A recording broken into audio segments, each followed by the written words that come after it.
Hi friends, welcome to TNPSC. நான் உங்கள் Uma. So இந்த வீடியோ பதில் நம்ம என்ன பார்க்க போறோம் அப்படின்னா 10th சோசியல் புக் லெசன் 7, அதாவது புவியியல்ல இருக்கக்கூடிய லெசன் 7 தமிழ்நாடு மானுட புவியியல் இருக்கு இல்லையா, அந்த டாபிக் தான் இந்த வீடியோல பார்க்க போறோம். ரொம்ப ரொம்ப ரொம்ப ரொம்ப சிம்பிளான டாபிக் தான், அது போக ரொம்ப முக்கியமான டாபிக். ஆல்ரெடி இதை வந்து நம்ம நிறைய இதுல படிச்சிருப்போம். ஓகேவா, இதை வந்து பாத்தீங்க அப்படின்னா நீங்க யூனிட் 2, அதாவது syllabus wise group 4 syllabus wise unit 2ல இருக்கக்கூடிய புவியியல்ல இருக்கக்கூடிய டாபிக் அப்படின்னு எடுத்துக்கலாம்.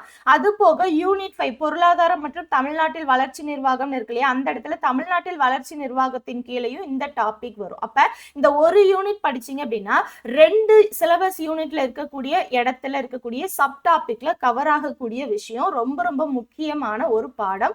அது போக இந்த பாடத்தை நம்ம ஆல்ரெடி கொஞ்சம் கொஞ்சமா அங்கங்க படிச்சிருப்போம். எந்தெந்த இடத்துல எல்லாம் படிச்சிருப்போம் அப்படின்னா, தமிழ்நாட்டு பொருளாதாரம் 11th புக்ல 11th ஸ்டாண்டர்ட்லயும் 11th எக்கனாமிக்ஸ் 11th லெசன்லையும், தமிழ்நாட்டின் தொழில்துறை தொகுப்பு 10th புக்ல 5th லெசன்லையும், தமிழ்நாடு இயற்கை பிரிவுகள் 10th புக்ல 6th லெசன்லையும் நீங்க வந்து இங்க இருக்கக்கூடிய விஷயங்களை அங்கங்க கொஞ்சம் எலாபரேட்டடாவே நீங்க வந்து படிச்சிருப்பீங்க. அதுல அங்கங்க கொஞ்சம் கொஞ்சமா இருக்கும் இல்லையா, அது எல்லாமே சேர்த்து ஒரே தான் இந்த இதுல கொடுத்திருப்பாங்க. எக்ஸ்ட்ராவா ஒரு சில டேட்டாஸ் மட்டுமே தான் இருக்கும். அந்த டேட்டாஸை மட்டும் நீங்க நோட் பண்ணா போதும். ஆல்ரெடி படிச்ச விஷயங்களை ரீகால் பண்ணிக்கோங்க. மற்றபடி புதுசா ஏதாவது தெரியுது அப்படின்னா அது என்ன பண்ணிக்கணும், நோட்ஸ் எடுத்து வச்சுக்கணும். அப்ப நோட்ஸ் எடுத்து வச்சிட்டீங்க அப்படின்னா ஃபுல்லா படிக்கும்போது ரிவைஸ் பண்றதுக்கு உங்களுக்கு ஈஸியா இருக்கும். இந்த பாடம் எதை பத்தினது அப்படின்னா, நம்ம தமிழ்நாட்டுல இருக்கிற இயற்கை வளங்கள், மண்ணு, தண்ணி, மரம், இதெல்லாம் பத்தி, மனுஷங்க இதை பத்தி படிக்கிறது தான். அதையெல்லாம் வச்சு எப்படி வந்து அவங்களுக்கு ஏத்த மாதிரி, இப்ப மனுஷங்க பாத்தீங்கன்னா நமக்கு ஏத்த மாதிரி எப்படி அதெல்லாமே அந்த வளங்கள் எல்லாமே பயன்படுத்தணும் அப்படிங்கிறது தான் இந்த பாடத்துல பார்க்க போறோம். ஓகேவா, அதாவது வேளாண்மை, நீர்வளம், கனிம வளங்கள், தொழிலகங்கள், தகவல் தொழில்நுட்பங்கள், மக்கள் தொகை, போக்குவரத்து, தகவல் தொடர்பு, இதெல்லாம் பத்தி தான் இந்த வீடியோல நம்ம பார்க்க போறோம். ஆல்ரெடி நம்ம தனித்தனியா அங்கங்க பார்த்திருப்போம். வேளாண்மை தனியா பார்த்திருப்போம், நீர்வளம் தனியா பார்த்திருப்போம், கனிம வளம் தனியா பார்த்திருப்போம், தொழில்துறை தனியா பார்த்திருப்போம், தகவல் தொழில்நுட்பம் தனியா பார்த்திருப்போம், மக்கள் தொகை, மக்கள் அடர்த்தி, போக்குவரத்து, தகவல் தொடர்புன்னு அங்கங்க எல்லாத்தையுமே நான் சொன்னேன் இல்லையா, அந்த 3 பாடம், தமிழ்நாட்டு பொருளாதாரம், தமிழ்நாட்டின் தொழில்துறை தொகுப்பு, தமிழ்நாடு இயற்கை பிரிவுகள், இந்த 3 பாடத்திலையும் அங்கங்க கொஞ்சம் கொஞ்சமா எல்லாத்தையும் நம்ம படிச்சதுதான். இதுல என்ன சொல்லியிருப்பாங்க அப்படின்னா, மானுட புவியியல்னு சேர்த்து ஒட்டுக்கா சேர்த்து இந்த இடத்துல கொஞ்சம் கொஞ்சமா கொடுத்திருப்பாங்க. சோ என்னென்ன கொடுத்திருக்காங்க அப்படிங்கறத நம்ம ஃபுல்லாவே பார்க்கலாம். ஓகேவா,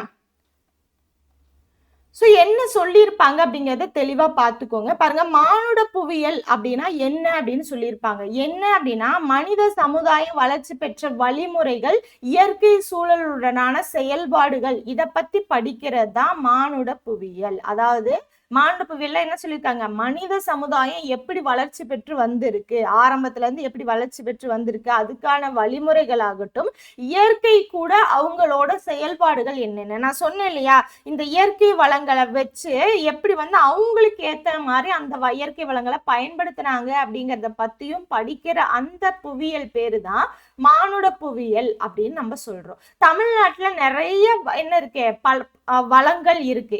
ஓகேவா, வளங்கள், அதோட பண்புகள் என்ன, பயன்பாடுகள் என்ன, இதை பத்தி தான் நம்ம இதுல பார்க்க போறோம். ஸோ நிறைய இயற்கை வளங்கள் இருக்குன்னு சொல்லிட்டேன் இல்லையா.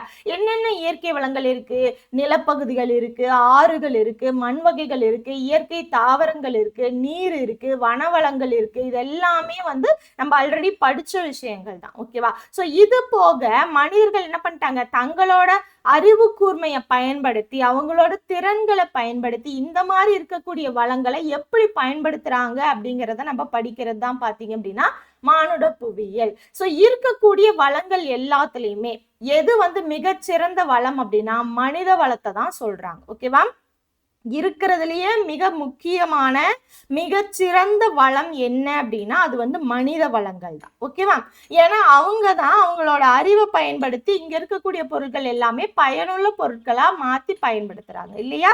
அப்ப அதுதான் அடுத்து இப்போ ஒவ்வொன்றா பார்க்கலாம். நான் சொன்னேன் இல்லையா, வேளாண்மை, நீர்வளம், கனிம வளங்கள், இதெல்லாம் ஒவ்வொன்றா தனித்தனியா நம்ம பார்க்கலாம். இப்போ வேளாண்மை அப்படிங்கிறது ஆல்ரெடி நம்ம நிறைய இடத்துல படிச்சிருப்போம். ஓகேவா, ஸோ அதுல ஒரு சில எக்ஸ்ட்ரா பாயிண்ட் இருக்கும், அதை மட்டும் நோட் பண்ணுங்க. அக்ரிகல்ச்சர் அப்படிங்கிறது தான் நம்ம வேளாண்மை அப்படின்னு நம்ம சொல்லுவோம் இல்லையா. அக்ரிகல்ச்சர் அப்படின்னா ஆங்கில வார்த்தையா அப்படின்னா கிடையாது, அது வந்து லத்தீன் வார்த்தை. அக்ரிகல்ச்சர்னா என்ன சொல், லத்தீன் சொல்லிலிருந்து வந்தது. அதுல அகர் கல்சரா அப்படின்னு 2ஆ பிரி பிரிக்கிறாங்க. அகர் அப்படின்னா நிலம் அப்படின்னு பொருள், கல்சரா அப்படின்னா வளர்த்தல் அப்படிங்கிற பொருள். ஓகேவா? ஸோ அக்ரிகல்ச்சர் அப்படிங்கிறத நம்ம வேளாண்மை அழைக்கிறோம். அக்ரிகல்ச்சர் அப்படிங்கிறது ஒரு லத்தீன் மொழி சொல்.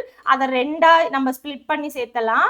அகர் கல்சரா அப்படின்னு பிரிக்கலாம். அகர் அப்படின்னா நிலம், கல்சரா அப்படின்னா வளர்த்தல். வேளாண்மை அப்படிங்கிறது விவசாய நடைமுறைகள், அதாவது பயிர்கள் சாகுபடி செய்யறது, கால்நடை வளர்க்கறது, பறவைகளை வளர்க்கறது, காடுகளை வளர்க்கறது, மீன் பிடிக்கிறது, இது சம்பந்தமா இருக்கக்கூடிய அந்த நடவடிக்கைகளை பத்தி சொல்றதுதான் வேளாண்மை. ஸோ வேளாண்மை அப்படின்னா வெறும் பயிரை விளைவிக்கிறது மட்டும் கிடையாது, அது சார்ந்து இருக்கக்கூடிய செயல்கள் இருக்கு இல்லையா, அது எல்லாத்தையுமே செய்யறது தான் வேளாண்மை அப்படின்னு நம்ம சொல்றோம். தமிழ்நாட்டோட முக்கியமான தொழில் அப்படின்னா நம்ம என்ன சொல்லுவோம்? வேளாண்மையை தான் சொல்லுவோம். இந்தியா சுதந்திரம் அடைஞ்சதுக்கு அப்புறம் 65% மேற்பட்ட மக்கள் எதை நம்பிதான் இருந்திருக்காங்க? வேளாண் துறையை சார்ந்துதான் இருந்திருக்காங்க. ஓகேவா? மாநிலத்தோட பொருளாதாரத்திலையும் வேளாண்மை பிரதானமா இருக்கு அப்படின்னு சொல்றாங்க. இப்போ ஒண்ணும் இல்ல, அரிசி எல்லாம் விளை வைக்கிறாங்க. அடுத்து அந்த அரிசி அறுவடை பண்ணி என்ன பண்ணுவாங்க? அதை மூட்டை மூட்டையா சேர்த்து அதை விற்பாங்க. ஸோ அப்ப ஒவ்வொன்றுமே என்ன ஆகும்? உற்பத்தி அந்த இறுதிநிலை பண்டங்களை தான் என்ன பண்ணுவாங்க? நம்ம ஜிடிபியில சேர்ப்போம். அப்ப ஒவ்வொரு விஷயங்கள் விவசாயத்தின் மூலமா வரக்கூடிய அவுட்புட் அப்படிங்கிறது பொருளாதாரத்துல ஒரு பிரதானமா இருக்கு. அதை நம்ம எதுல பார்த்திருப்போம்? ஜிடிபி பார்க்கும்போதே ஒவ்வொரு பொருளாதாரம் பார்க்கும்போது நம்ம பார்த்திருப்போம் இல்லையா? அப்ப அடுத்து பாத்தீங்க அப்படின்னா கிராமப்புற மக்களுக்கு இது பெரும் அளவுல வேலை வாய்ப்பை கொடுக்குது. ஏன்னா விவசாயம் செய்யறதுல நிறைய பேருக்கு வேலை வாய்ப்புகள் இருக்கு இல்லையா? இதை பத்தி நம்ம ஆல்ரெடி படிச்ச விஷயம் தான். ஓகேவா? இது எல்லாமே நம்ம படிச்சதான் ஒரு ரீகால் அப்படிங்கிற மாதிரி வச்சுக்கோங்களேன். ஸோ விவசாயம் பண்ணும்போது அதுக்கு என்ன பண்ணணும்? அந்த நிலத்தை உழணும், அந்த நிலத்தை பண்படுத்தணும், அதுக்கப்புறம் அந்த நிலத்துல நாற்று நடணும், அதுக்கப்புறம் பாத்தீங்க அப்படின்னா அந்த இது விளைஞ்சு வரும், அதுக்கு இதெல்லாமே பண்ணுவாங்க, பார்வையிடுவாங்க, அதை பார்த்துக்குவாங்க, அதுக்கப்புறம் அறுவடை செய்வாங்க, போர் அடிப்பாங்க, இந்த மாதிரி நிறைய விஷயங்கள் இருக்கு இல்லையா? ஸோ அதுக்காக நிறைய பேருக்கு வேலை வாய்ப்பு அப்படிங்கிறது கிடைக்கும் கிராமப்புற இருக்கக்கூடிய மக்களுக்கு. ஓகேவா? ஸோ அதுக்கப்புறம் வேளாண்மைக்கும் பொருளாதார வளர்ச்சிக்கும் ஒரு வலுவான தொடர்பு இருக்கு அப்படின்னு சொல்றாங்க. எதனால நான் சொன்னேன்? நம்ம பொருளாதாரம் படிக்கும் போதே முதன்மை தொழில்கள், இரண்டாம் நிலை தொழில்கள், மூன்றாம் நிலை தொழில்கள் அப்படின்னு பார்க்கும்போது முதன்மை தொழில்கள்ல இருக்கக்கூடிய விஷயமே வேளாண்மை தான். அப்ப வேளாண்மை சார்ந்து பொருளாதாரம் எப்படி வருது, பொருளாதாரத்துல வேளாண்மை எப்படியெல்லாம் யூஸ்ஃபுல்லா இருக்கு அப்படிங்கறத நம்ம ஆல்ரெடி பார்த்தாச்சு. முதல் நிலை தொழில்களே வேளாண்மை தான். கரெக்டா? அப்ப அதுக்கும் பொருளாதார வளர்ச்சிக்கும் ஒரு வலுவான தொடர்பு இருக்குன்னு சொல்றாங்க. அடுத்து என்னென்ன வருது அப்படின்னா, ஓகேவா, நெல், திணை வகைகள், பருப்பு வகைகள், இது எல்லாமே மாநிலத்தோட முதன்மை உணவு பயிர்கள். அப்ப முதன்மை உணவு பயிர்கள் நம்ம தமிழ்நாட்டோட முதன்மை உணவு பயிர்கள் அப்படிங்கிறது என்னென்ன? நெல், திணை வகைகள், பருப்பு வகைகள். இதுல திணை வகைகள் அப்படிங்கிறது எல்லாமே உங்களுக்கு சிறுதானியங்கள் எல்லாமே சேர்ந்து வரும். அது போக இது உங்களுக்கு கேழ்வரகு இதெல்லாம் இருக்கு இல்லையா, அதெல்லாமே வந்துடும். பருப்பு வகைகள்ல பாத்தீங்கன்னா கொண்டக்கடலை, தோரம் பருப்பு, உளுந்து, இந்த மாதிரி இருக்கக்கூடிய விஷயங்கள் எல்லாமே பருப்பு வகைகள்ல வந்துடும். அப்ப இது எல்லாமே சேர்ந்து என்னது? உங்களுக்கு உணவு பயிர்கள் அப்படின்னு நம்ம சொல்றோம். என்னென்ன? நெல், திணை வகை, பருப்பு வகை. அடுத்து கரும்பு, பருத்தி, சூரியகாந்தி, தென்னை, முந்திரி, மிளகாய், எள், நிலக்கடலை, தேயிலை, காப்பி, ஏலக்காய், ரப்பர், இது எல்லாமே முக்கியமான வணிக பயிர்கள். ஓகேவா? சோ வணிக பயிர்கள் அப்படிங்கிறது என்னது? வணிகத்துக்காக. வணிகம்னா என்ன?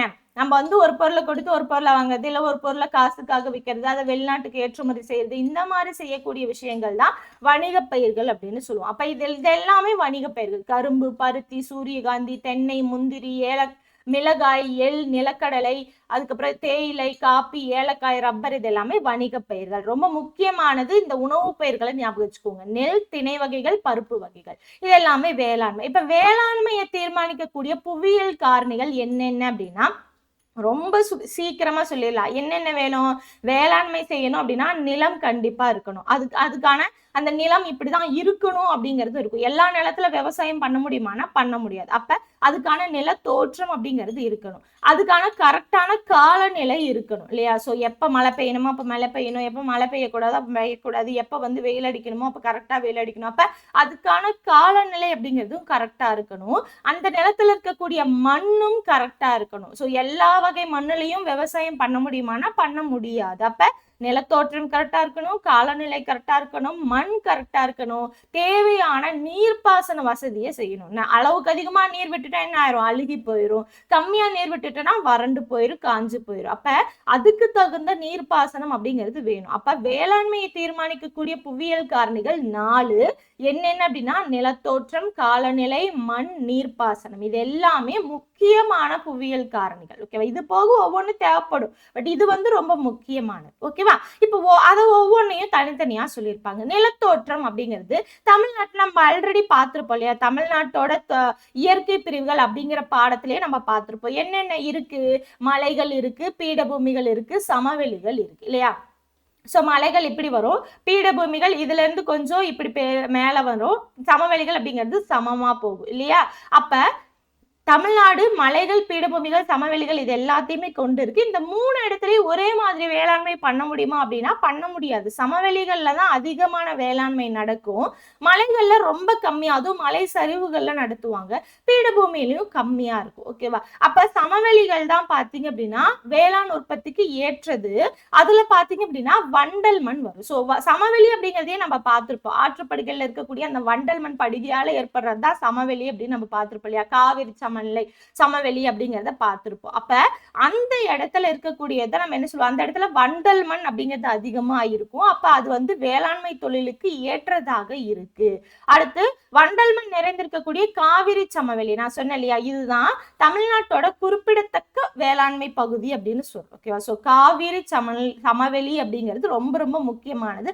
அதுல அதிகமான வேளாண்மை நடக்குது.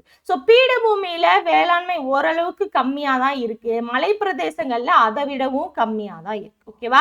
அப்ப சமவெளியில நிறைய இருக்கு, பீடபூமியில கம்மியா இருக்கு, மலைகள்ல அதை விட கம்மியா இருக்கு. ஓகேவா? ஹைட்டுக்கு தகுந்த மாதிரி வச்சுக்கோங்களேன். ஹைட்டு கம்மியா இருந்தா வேளாண்மை என்ன ஆகுது, அதிகரிக்குது. ஹைட்டு கொஞ்சம் அதிகரிச்சதுன்னா கொஞ்சம் கம்மியாகுது, ரொம்ப அதிகரிச்சதுன்னா ரொம்பவே கம்மியாயிருது. அப்ப ஹைட்டை பொறுத்து என்ன ஆகுது, உங்களுக்கு வேளாண்மை அப்படிங்கிறது குறைஞ்சிக்கிட்டு வருது. ஓகேவா? அடுத்து காலநிலை. ஸோ ஃபர்ஸ்ட் நிலத்தோற்றம் பார்த்தாச்சு, அடுத்து காலநிலை. காலநிலை பார்த்தீங்கன்னா தமிழ்நாடு பூமத்திய ரேகைக்கு பக்கத்துலயும் வெப்பமண்டலமாவும் இருக்கிறதால வெப்பமண்டல காலநிலை அப்படிங்கிறது அதிகமா வெப்பம் தான் இருக்கும். ஓகேவா? அதனால என்ன ஆகுது, ஆண்டு முழுவதும் வெப்பநிலை வந்து அதிகமா தான் இருக்கு. ஸோ வெப்பமண்டல பயிர்களை மட்டும்தான் பயிரிட முடியும். ஓகேவா? நீர் பார்த்தீங்க அப்படின்னா வேளாண்மையை கட்டுப்படுத்தக்கூடிய ஒரு முக்கிய காரணம். நீரை பொறுத்து தான் என்ன சொல்லலாம், நம்ம நீர் எந்த அளவுக்கு நம்ம பயன்படுத்துறோமோ, எப்படி பயன்படுத்துறோமோ, எந்த பயிருக்கு எப்படி பயன்படுத்துறோமோ, இது எல்லாத்தையும் பொறுத்து என்ன ஆகுது, வேளாண்மையை கட்டுப்படுத்தலாம்.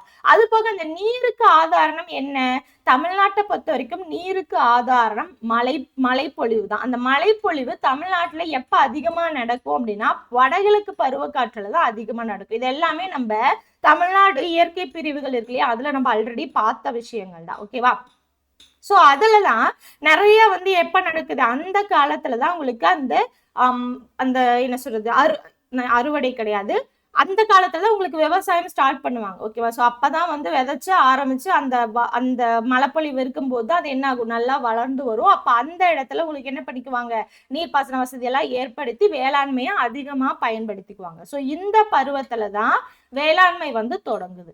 அடுத்து மண்ணோட வகைகள் என்னென்ன மண் வகைகள் தமிழ்நாட்டுல இருக்கு, இது எல்லாமே நம்ம டீட்டெயில்டா படிச்சாச்சு. ஓகேவா? இப்ப இங்க என்ன கொடுத்துருக்காங்கன்னா வேளாண்மையில, இது நம்ம ஆல்ரெடி பார்த்துட்டோம், வேளாண்மையை தீர்மானிக்கக்கூடிய முக்கிய அந்த கூறுகள்ல தான் நம்ம இப்ப பார்த்துட்டு இருக்கோம். நிலத்தோற்றம் பார்த்தாச்சு, அடுத்து பாத்தீங்கன்னா நீர் பார்த்தாச்சு, காலநிலை பார்த்தாச்சு, மண். ஓகேவா? சோ இது பாத்தீங்க அப்படின்னா தாவரங்களோட வளர்ச்சிக்கு தேவையான கனிம சத்துகள், ஊட்டச்சத்துகள் இதை வந்து கொடுக்குது. ஆற்று பள்ளத்தாக்குகள், கடற்கரை சமவெளி பகுதிகளில் வளமான வண்டல் மண் நிறைஞ்சிருக்கு. வண்டல் மண் நிறைஞ்சிருக்கிறதால நம்ம என்ன பண்ணிக்கலாம், வேளாண்மையை அதிகமா உற்பத்தி செஞ்சுக்கலாம். ஓகேவா? இதை பத்தி டீட்டெயில்டா நம்ம அந்த தமிழ்நாடு இயற்கை பிரிவுகள்ல படிச்சிருப்போம். என்னென்ன வகையான மண்கள் இருக்கு, அந்த மண்ல எல்லாமே ஒவ்வொரு மண்ணும் எந்தெந்த ஏரியால இருக்கு அப்படிங்கிறது எல்லாமே நம்ம பார்த்திருப்போம். அதை ரீகால் பண்ணிக்கோங்க. ஓகேவா?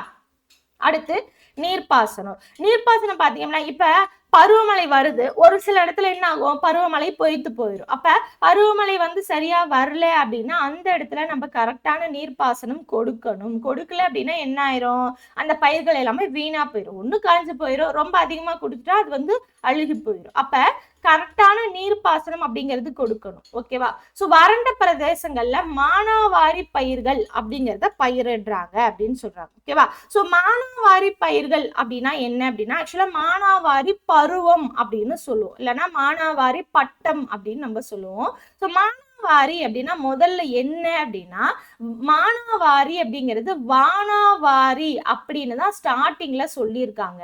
இதுல வானா அப்படின்னா வானத்தையும், வாரி அப்படின்னா நீரையும் குறிக்குது.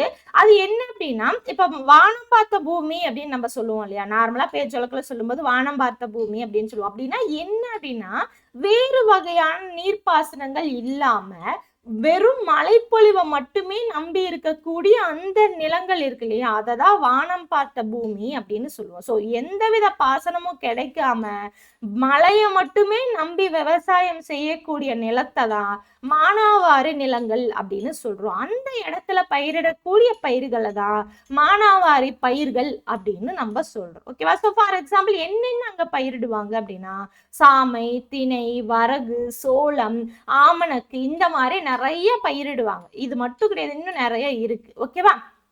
அப்ப இது எல்லாத்தையும் நம்ம என்ன சொல்லுவோம், மானாவாரி பயிர்கள். சோ மானாவாரி அப்படிங்கிறது ஒரு பருவம் தான். அந்த பருவத்துல பயிரிடக்கூடியதை தான் நம்ம மானாவாரி பயிர்கள் அப்படின்னு நம்ம சொல்றோம். புரியுதுங்களா? அடுத்து இது இது வானாவாரின்னு சொன்ன இல்லையா, இது காலப்போக்குல மருவி மருவி என்ன ஆயிடுச்சு, மானாவாரி அப்படின்னு ஆயிடுச்சு.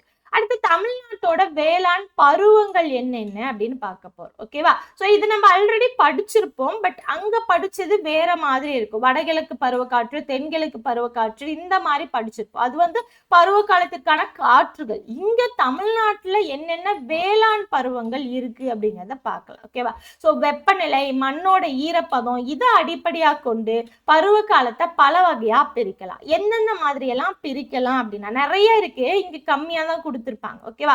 சொர்ணவாரி அப்படிங்கறத சித்திரை பட்டம் அப்படின்னு சொல்லலாம். இது எப்போ அப்படின்னா விதைக்கும் காலம் ஏப்ரல் டு மே, அதுக்கப்புறம் அது விளைஞ்சு அறுவடை பண்ற காலம் ஆகஸ்ட் டு செப்டம்பர். முக்கிய பயிர்கள் என்னென்ன சொர்ணவாரி அந்த பருவத்துல பண்ணுவாங்க அப்படின்னா பருத்தி, திணை வகைகளை பண்ணுவாங்க. அடுத்து சம்பா பட்டம். சோ சம்பா பட்டம் தான் ரொம்ப முக்கியமானது. ஏன்னா இந்த டைம்ல தான் நெல் விதைப்பாங்க. நெல், கரும்பு இது எல்லாமே இது பண்ணுவாங்க. சம்பா பட்டத்தை ஆடிப்பட்டம் அப்படின்னு நம்ம சொல்லலாம். இது பாத்தீங்கன்னா ஜூலை டு ஆகஸ்ட்ல விதைய விதைச்சு ஜனவரி டு பிப்ரவரியில அறுவடை செய்வாங்க நெல்லும் கரும்பும். அதுக்கப்புறம் நவரை பட்டம் அப்படின்னு சொல்லுவாங்க. ஸோ நவரை பட்டம் நவம்பர் டு டிசம்பர்ல விதைச்சு பிப்ரவரி டு மார்ச்ல அறுவடை பண்ணுவாங்க. என்னென்ன அப்படின்னா பழங்கள், காய்கறிகள், வெள்ளரி, தர்பூசணி இது எல்லாமே வரும். ஓகேவா? இப்ப பட்டம், பருவம் அப்படி இப்படி நான் சொல்லிட்டு வரேன் இல்லையா. ஸோ பட்டம் அப்படின்னா என்ன அப்படின்னா காலநிலையோட குறியீட்டு வார்த்தை அப்படின்னு சொல்லலாம். பட்டம் அப்படிங்கறத என்ன சொல்லுவோம், காலநிலையோட குறியீட்டு வார்த்தை அப்படின்னு சொல்லுவோம். பட்டத்துக்கு ஏற்ற மாதிரி என்ன பண்ணணும், பயிர் செய்யணும் அப்படிங்கறதா ரொம்ப ரொம்ப முக்கியமானது. பாரம்பரிய விவசாயம் பாத்தீங்க அப்படின்னா பட்டத்துக்கு தான் முக்கியத்துவம் கொடுத்திருக்காங்க. இப்போ இப்ப நெல் விதைக்கிறாங்கன்னு வச்சுக்கோங்களேன், நெல் விதைச்சு வளர்ந்து வருது, அடுத்தடுத்து உடனே அதை அறுவடை பண்ண உடனே மறுபடியும் நெல்லே போட முடியுமா அப்படின்னா அடுத்தடுத்து ஒன்னையே போட்டு போனோம் அப்படின்னா அந்த மண்ணுல இருக்கக்கூடிய சத்துக்கள் அப்படிங்கிறது குறைஞ்சிரும். அப்ப கடைசி என்ன ஆகும், அந்த நெல் மணிகள் கரெக்டா வராது. ஓகேவா? அப்ப என்ன பண்ணுவாங்க அப்படின்னா ஒரு பயிர் சாகுபடி செஞ்சுட்டு அடுத்தடுத்து மறுபடியும் அதையே பண்ண மாட்டாங்க. ஓகேவா? சோ அப்ப ஒவ்வொரு வருஷத்துல இப்ப ஒன்னு அறுவடை பண்றாங்கன்னா அடுத்து வேற ஒண்ணு போடுவாங்க, அடுத்து வேற ஒண்ணு போடுவாங்க, அடுத்து என்ன அப்ப ரிப்பீட் ஆகி வரும்போது தான் மறுபடியும் நெல் போடுவாங்க. அப்ப ஒரு வருஷத்துல எந்தெந்த பட்டத்துல என்னென்ன பயிர் சாகுபடி செய்யணுமோ அந்தந்த பட்டத்துல அந்தந்த பயிர் தான் சாகுபடி செய்வாங்க. ஓகேவா? இப்ப ஃபார் எக்ஸாம்பிள் ஆடிப்பட்டம், சம்பா இருக்கு இல்லையா, அந்த இடத்துல என்ன பண்ணுவாங்க, தானிய பயிர்கள் எல்லாத்தையுமே சாகுபடி செய்வாங்க. தானிய பயிர்கள், நெல், கரும்பு இது எல்லாத்தையும் பண்ணுவாங்க. ஆனா காய்கறி இதெல்லாம் இருக்கு இல்லையா, சோ அதை பாத்தீங்கன்னா உங்களுக்கு அடுத்து நவரை பட்டத்துல பண்ணுவாங்க. இது மாதிரி தமிழ் மாதங்கள் ஒவ்வொன்னு இருக்கு இல்லையா, சித்திரை, வைகாசி, ஆணி அந்த அதை ஒவ்வொன்றையுமே பட்டங்களா சொல்லுவாங்க. ஓகேவா? சோ மார்கழி பட்டம், மாசி பட்டம், சித்திரை பட்டம்னு இந்த மாதிரி தமிழ் மாதங்களை கணக்குல வச்சு ஒவ்வொன்றையும் பட்டங்களா அப்படின்னு சொல்லுவாங்க. சோ ஒவ்வொரு பட்டத்துக்கும் தகுந்த மாதிரி என்ன பண்ணுவாங்க, அதை விதைச்சு அதுக்கு தகுந்த மாதிரி அது வளர்ந்து வரதை பொறுத்த மாதிரி என்ன பண்ணுவாங்க, அறுவடை செய்வாங்க. ஓகேவா? சோ அதே மாதிரி பாத்தீங்க அப்படின்னா ஒவ்வொரு டைமும் ஒவ்வொன்னு போட்டு எடுப்பாங்க. இப்படி பண்றதால என்ன ஆகும் அப்படின்னா இப்போ என்னது ஃபார் எக்ஸாம்பிள் இப்ப பாத்தீங்க அப்படின்னா ஆடிப்பட்டத்துல பாதி நிலத்துல மானாவாரி பயிர்கள் இருக்கு இல்லையா, அதை விதைச்சு கார்த்திகை மார்கழியில அறுவடை செஞ்சிருவாங்க. அதுக்கப்புறம் மீதி பாதி நிலத்துல இருக்கு இல்லையா, சோ பாதி நிலத்துல மானாவாரி பயிர்களையும் மீதி பாதி நிலத்துல மாசி பங்குனி மாசத்துல சோளம் விதைச்சு ஆனி மாத வாக்குல என்ன பண்ணுவாங்க, அதை வந்து அறுவடை செஞ்சிருவாங்க. மறுபடியும் என்ன பண்ணுவாங்க அப்படின்னா, அடுத்த வருஷம் சாகுபடி செய்யும் போது என்ன பண்ணுவாங்கன்னா, முன்னாடி வருஷம் சாம விவசாயம் பண்ணாங்க இல்லையா, சோ இந்த டைம் என்ன பண்ணுவாங்க அப்படின்னா சோளம் பண்ணுவாங்க. சோ சோளம் விவசாயம் செஞ்சதுக்கு அப்புறம் என்ன ஆகும், சாமை பண்ணுவாங்க. சோ அப்படியே மாறி மாறி பண்ணுவாங்க. இப்படி மாறி மாறி செய்யறதால அந்த ஒரு பயிர்ல இருக்கக்கூடிய அந்த கழிவுகள் பாத்தீங்க அப்படின்னா இன்னொரு பயிர்களுக்கு என்ன ஆகும், உரமா போகும்.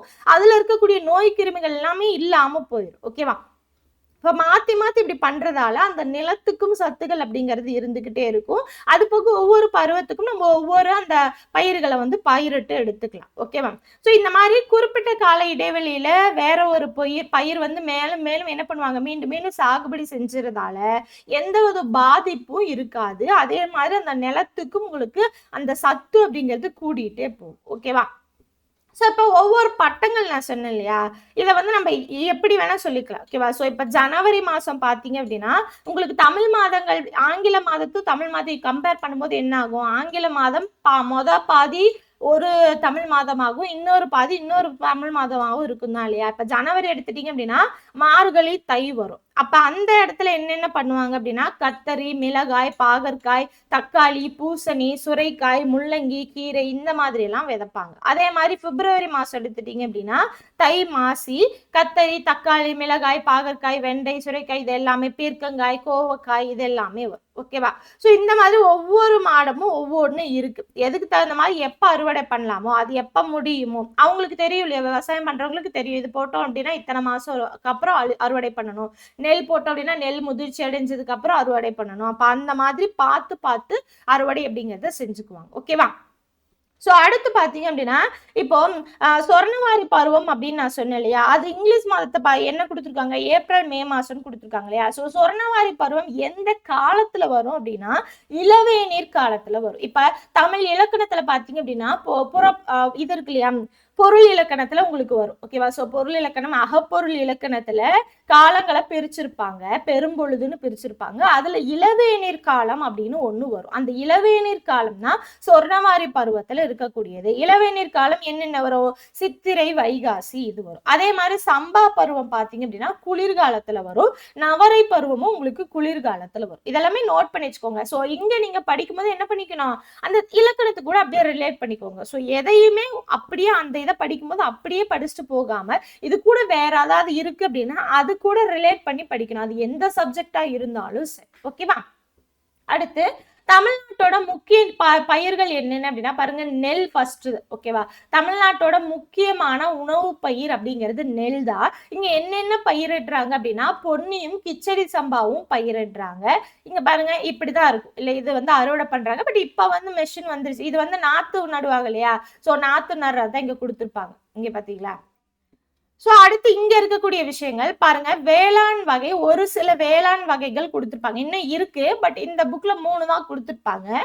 தன்னிறைவு, தீவிர தன்னிறைவு வேளாண்மை, தோட்ட வேளாண்மை, கலப்பு வேளாண்மை அப்படின்னு சொல்லியிருப்பாங்க. ஓகேவா. சோ நார்மலா தன்னிறைவு வேளாண்மை அப்படின்னா என்ன அப்படின்னா அவங்க இடத்துல இப்போ ஒவ்வொருத்தவங்களுக்கும் ஒவ்வொரு இடம் இருக்கும் இல்லையா, விவசாயிகளுக்கு ஒவ்வொருத்தவங்களுக்கும் ஒவ்வொரு இடம் இருக்கும். அப்ப அவங்க இடத்துல அவங்க குடும்பத்துக்கு தேவையானதை மட்டுமே விதைச்சு அறுவடை பண்ணிக்கிறாங்க அப்படின்னா அததான் தன்னிறைவு வேளாண்மை அப்படின்னு நம்ம சொல்றோம். ஓகேவா. சோ அவங்களோட அந்த பகுதி எப்படி இருக்கும், அந்த நிலம் எப்படி இருக்கும், சிறு நிலமா இருக்கலாம், இல்ல குறு நிலமா இருக்கலாம், துண்டு துண்டா இருக்கும். ஓகேவா. சோ அவங்களுக்கு தேவையானது அவங்க நிலத்துல போட்டு விளைவிச்சு எடுத்துக்குவாங்க. இதுதான் தன்னிறைவு வேளாண்மை அப்படின்னு சொல்றோம். தன்னிறைவு வேளாண்மையில உங்களுக்கு 2 வகைகள் இருக்கு. எளிய தன்னிறைவு வேளாண்மை, எளிமையான தன்னிறைவு வேளாண்மை, தீவிர தன்னிறைவு வேளாண்மைன்னு 2 இருக்கு. இந்த இடத்துல தீவிர தன்னிறைவு வேளாண்மை தான் கொடுத்துருக்காங்க இல்லையா. சோ இது என்ன அப்படின்னா அவங்க விளைவிக்கிறத அவங்க யூஸ் பண்றது போக இருக்கக்கூடிய மிச்சத்தை என்ன பண்ணுவாங்க அப்படின்னா உள்ளூர் சந்தை இருக்கு இல்லையா அதுல வந்து வித்துருவாங்க. அப்போ ஒரு சிறிய பகுதி தான், மெஜாரிட்டி அவங்க வச்சுக்குவாங்க. அவங்க விளைவிச்சதுல ஒரு சிறிய பகுதியை மட்டும் என்ன பண்ணுவாங்க அப்படின்னா உள்நாட்டு சந்தை இருக்கு இல்லையா அதுல வந்து வித்துருவாங்க. இந்த மாதிரி இருக்கிறது தான் தீவிர தன்னிறைவு வேளாண்மை அப்படின்னு சொல்றோம். இது எங்கெங்க இருக்கு அப்படின்னா தமிழ்நாட்டுல சில பகுதிகள் தவிர்த்து எல்லா பகுதியிலுமே இது வந்து பின்பற்றுறாங்க.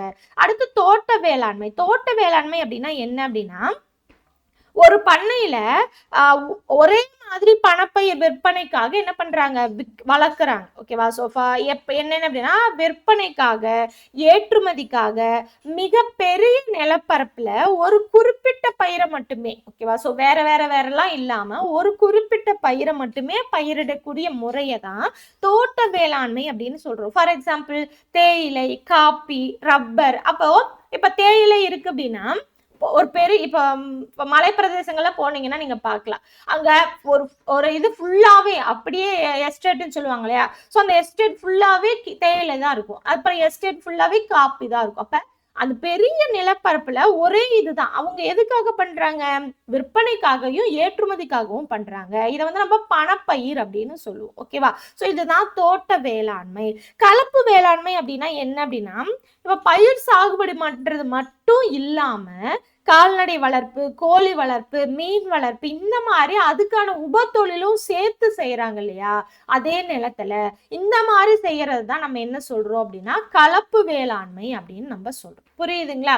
சோ அப்ப தீவிர தன்னிறைவு வேளாண்மை, தோட்ட வேளாண்மை, கலப்பு வேளாண்மை, இது எல்லாமே தமிழ்நாட்டுல இருக்கக்கூடிய வேளாண்மை முறைகள்ல ஒரு சில வகைகள். ஓகேவா? இப்ப தோட்ட வேளாண்மை மேற்கு மற்றும் கிழக்கு தொடர்ச்சி மலை சரிவுகள். நீங்க பாத்தீங்கன்னா மலைத்தொடர்ல பார்த்தாலே உங்களுக்கு தெரிஞ்சிடும். காப்பி எஸ்டேட், டீ எஸ்டேட் இதெல்லாம் இருக்கும் இல்லையா? அதெல்லாம் தான். அடுத்து கலப்பு வேளாண்மை அப்படிங்கிறது காவிரி, தென்பெண்ணை ஆற்றுப்படுகைகள் இருக்கு இல்லையா? சோ இந்த இடத்துல கலப்பு வேளாண்மை நடக்குது.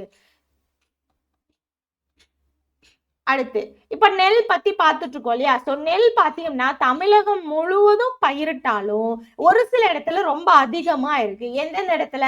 தஞ்சாவூர், திருவாரூர், திருவள்ளூர், காஞ்சிபுரம், விழுப்புரம், கடலூர், தென்காசி, திருநெல்வேலி, இந்தந்த மாவட்டங்கள்ல அதிக அளவுல நெல்லை உற்பத்தி செய்யறாங்க. நெல் உற்பத்தி செய்யக்கூடியதுல இந்திய மாநிலங்கள்ல தமிழ்நாடு எத்தனாவது இடத்துல இருக்கு? 3rd பிளேஸ்ல இருக்கு.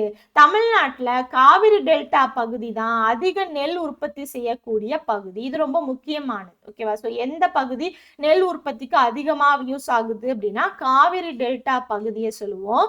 அது போக தமிழ்நாட்டோட நெற்களஞ்சியம்னு நம்ம எதை சொல்லுவோம் அப்படின்னா தஞ்சாவூரை சொல்லுவோம். ஓகேவா? சோ தமிழ்நாட்டோட நெற்களஞ்சியம் தஞ்சாவூர், காவிரி டெல்டா பகுதியில தான் நெல் உற்பத்தி அதிகம். அடுத்து தமிழ்நாடு வேளாண் பல்கலைக்கழகம் TANU இருக்கு இல்லையா?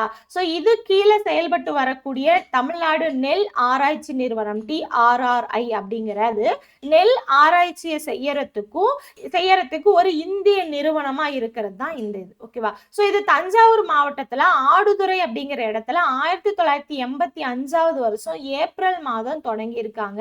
இந்த நிறுவனம் என்ன பண்ணுது அப்படின்னா வேளாண் கல்லூரிகள், ஆராய்ச்சி நிறுவனங்களுக்கு தேவையான நெல் சாகுபடி, உற்பத்தி முறை, இது குறித்த ஆராய்ச்சிகள், இதுக்கான தேவையான உதவிகளை செஞ்சு வருது. ஓகேவா? சோ தமிழ்நாடு வேளாண் பல்கலைக்கழகத்தின் கீழ் செயல்பட்டு வருகிற தமிழ்நாடு நெல் ஆராய்ச்சி நிறுவனம் எப்ப ஸ்டார்ட் பண்ணாங்க? தஞ்சாவூர் மாவட்டத்துல ஆடுதுறை அப்படிங்கிற இடத்துல 1985வது வருஷம் ஏப்ரல் மாதம் ஸ்டார்ட் பண்ணியிருக்காங்க. அது என்ன அப்படின்னா நெல் ஆராய்ச்சியை மேற்கொள்ளக்கூடிய ஓர் இந்திய நிறுவனம். ஓகேவா? சோ இது என்ன பண்ணுது அப்படின்னா வேளாண் கல்லூரிகள், அக்ரிகல்ச்சர் காலேஜ் இருக்கு இல்லையா? சோ வேளாண் கல்லூரிகள், ஆராய்ச்சி நிறுவனங்களுக்கு நெல் சாகுபடி, உற்பத்தி முறை, அதுக்கப்புறம் நெல்லை ஆராய்ச்சி பண்றது, இதுக்கான உதவிகளை செய்யுது. ஓகேவா? இது எல்லாமே நெல்லை பத்தினது.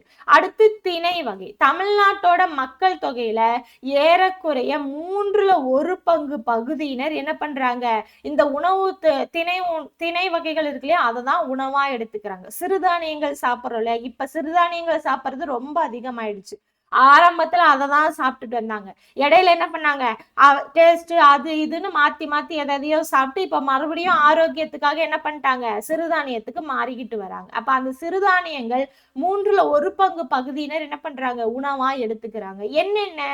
சோளம், கேழ்வரகு, கம்பு, இது எல்லாமே முக்கியமான திணை பயிர்கள் அப்படின்னு நம்ம சொல்லலாம்.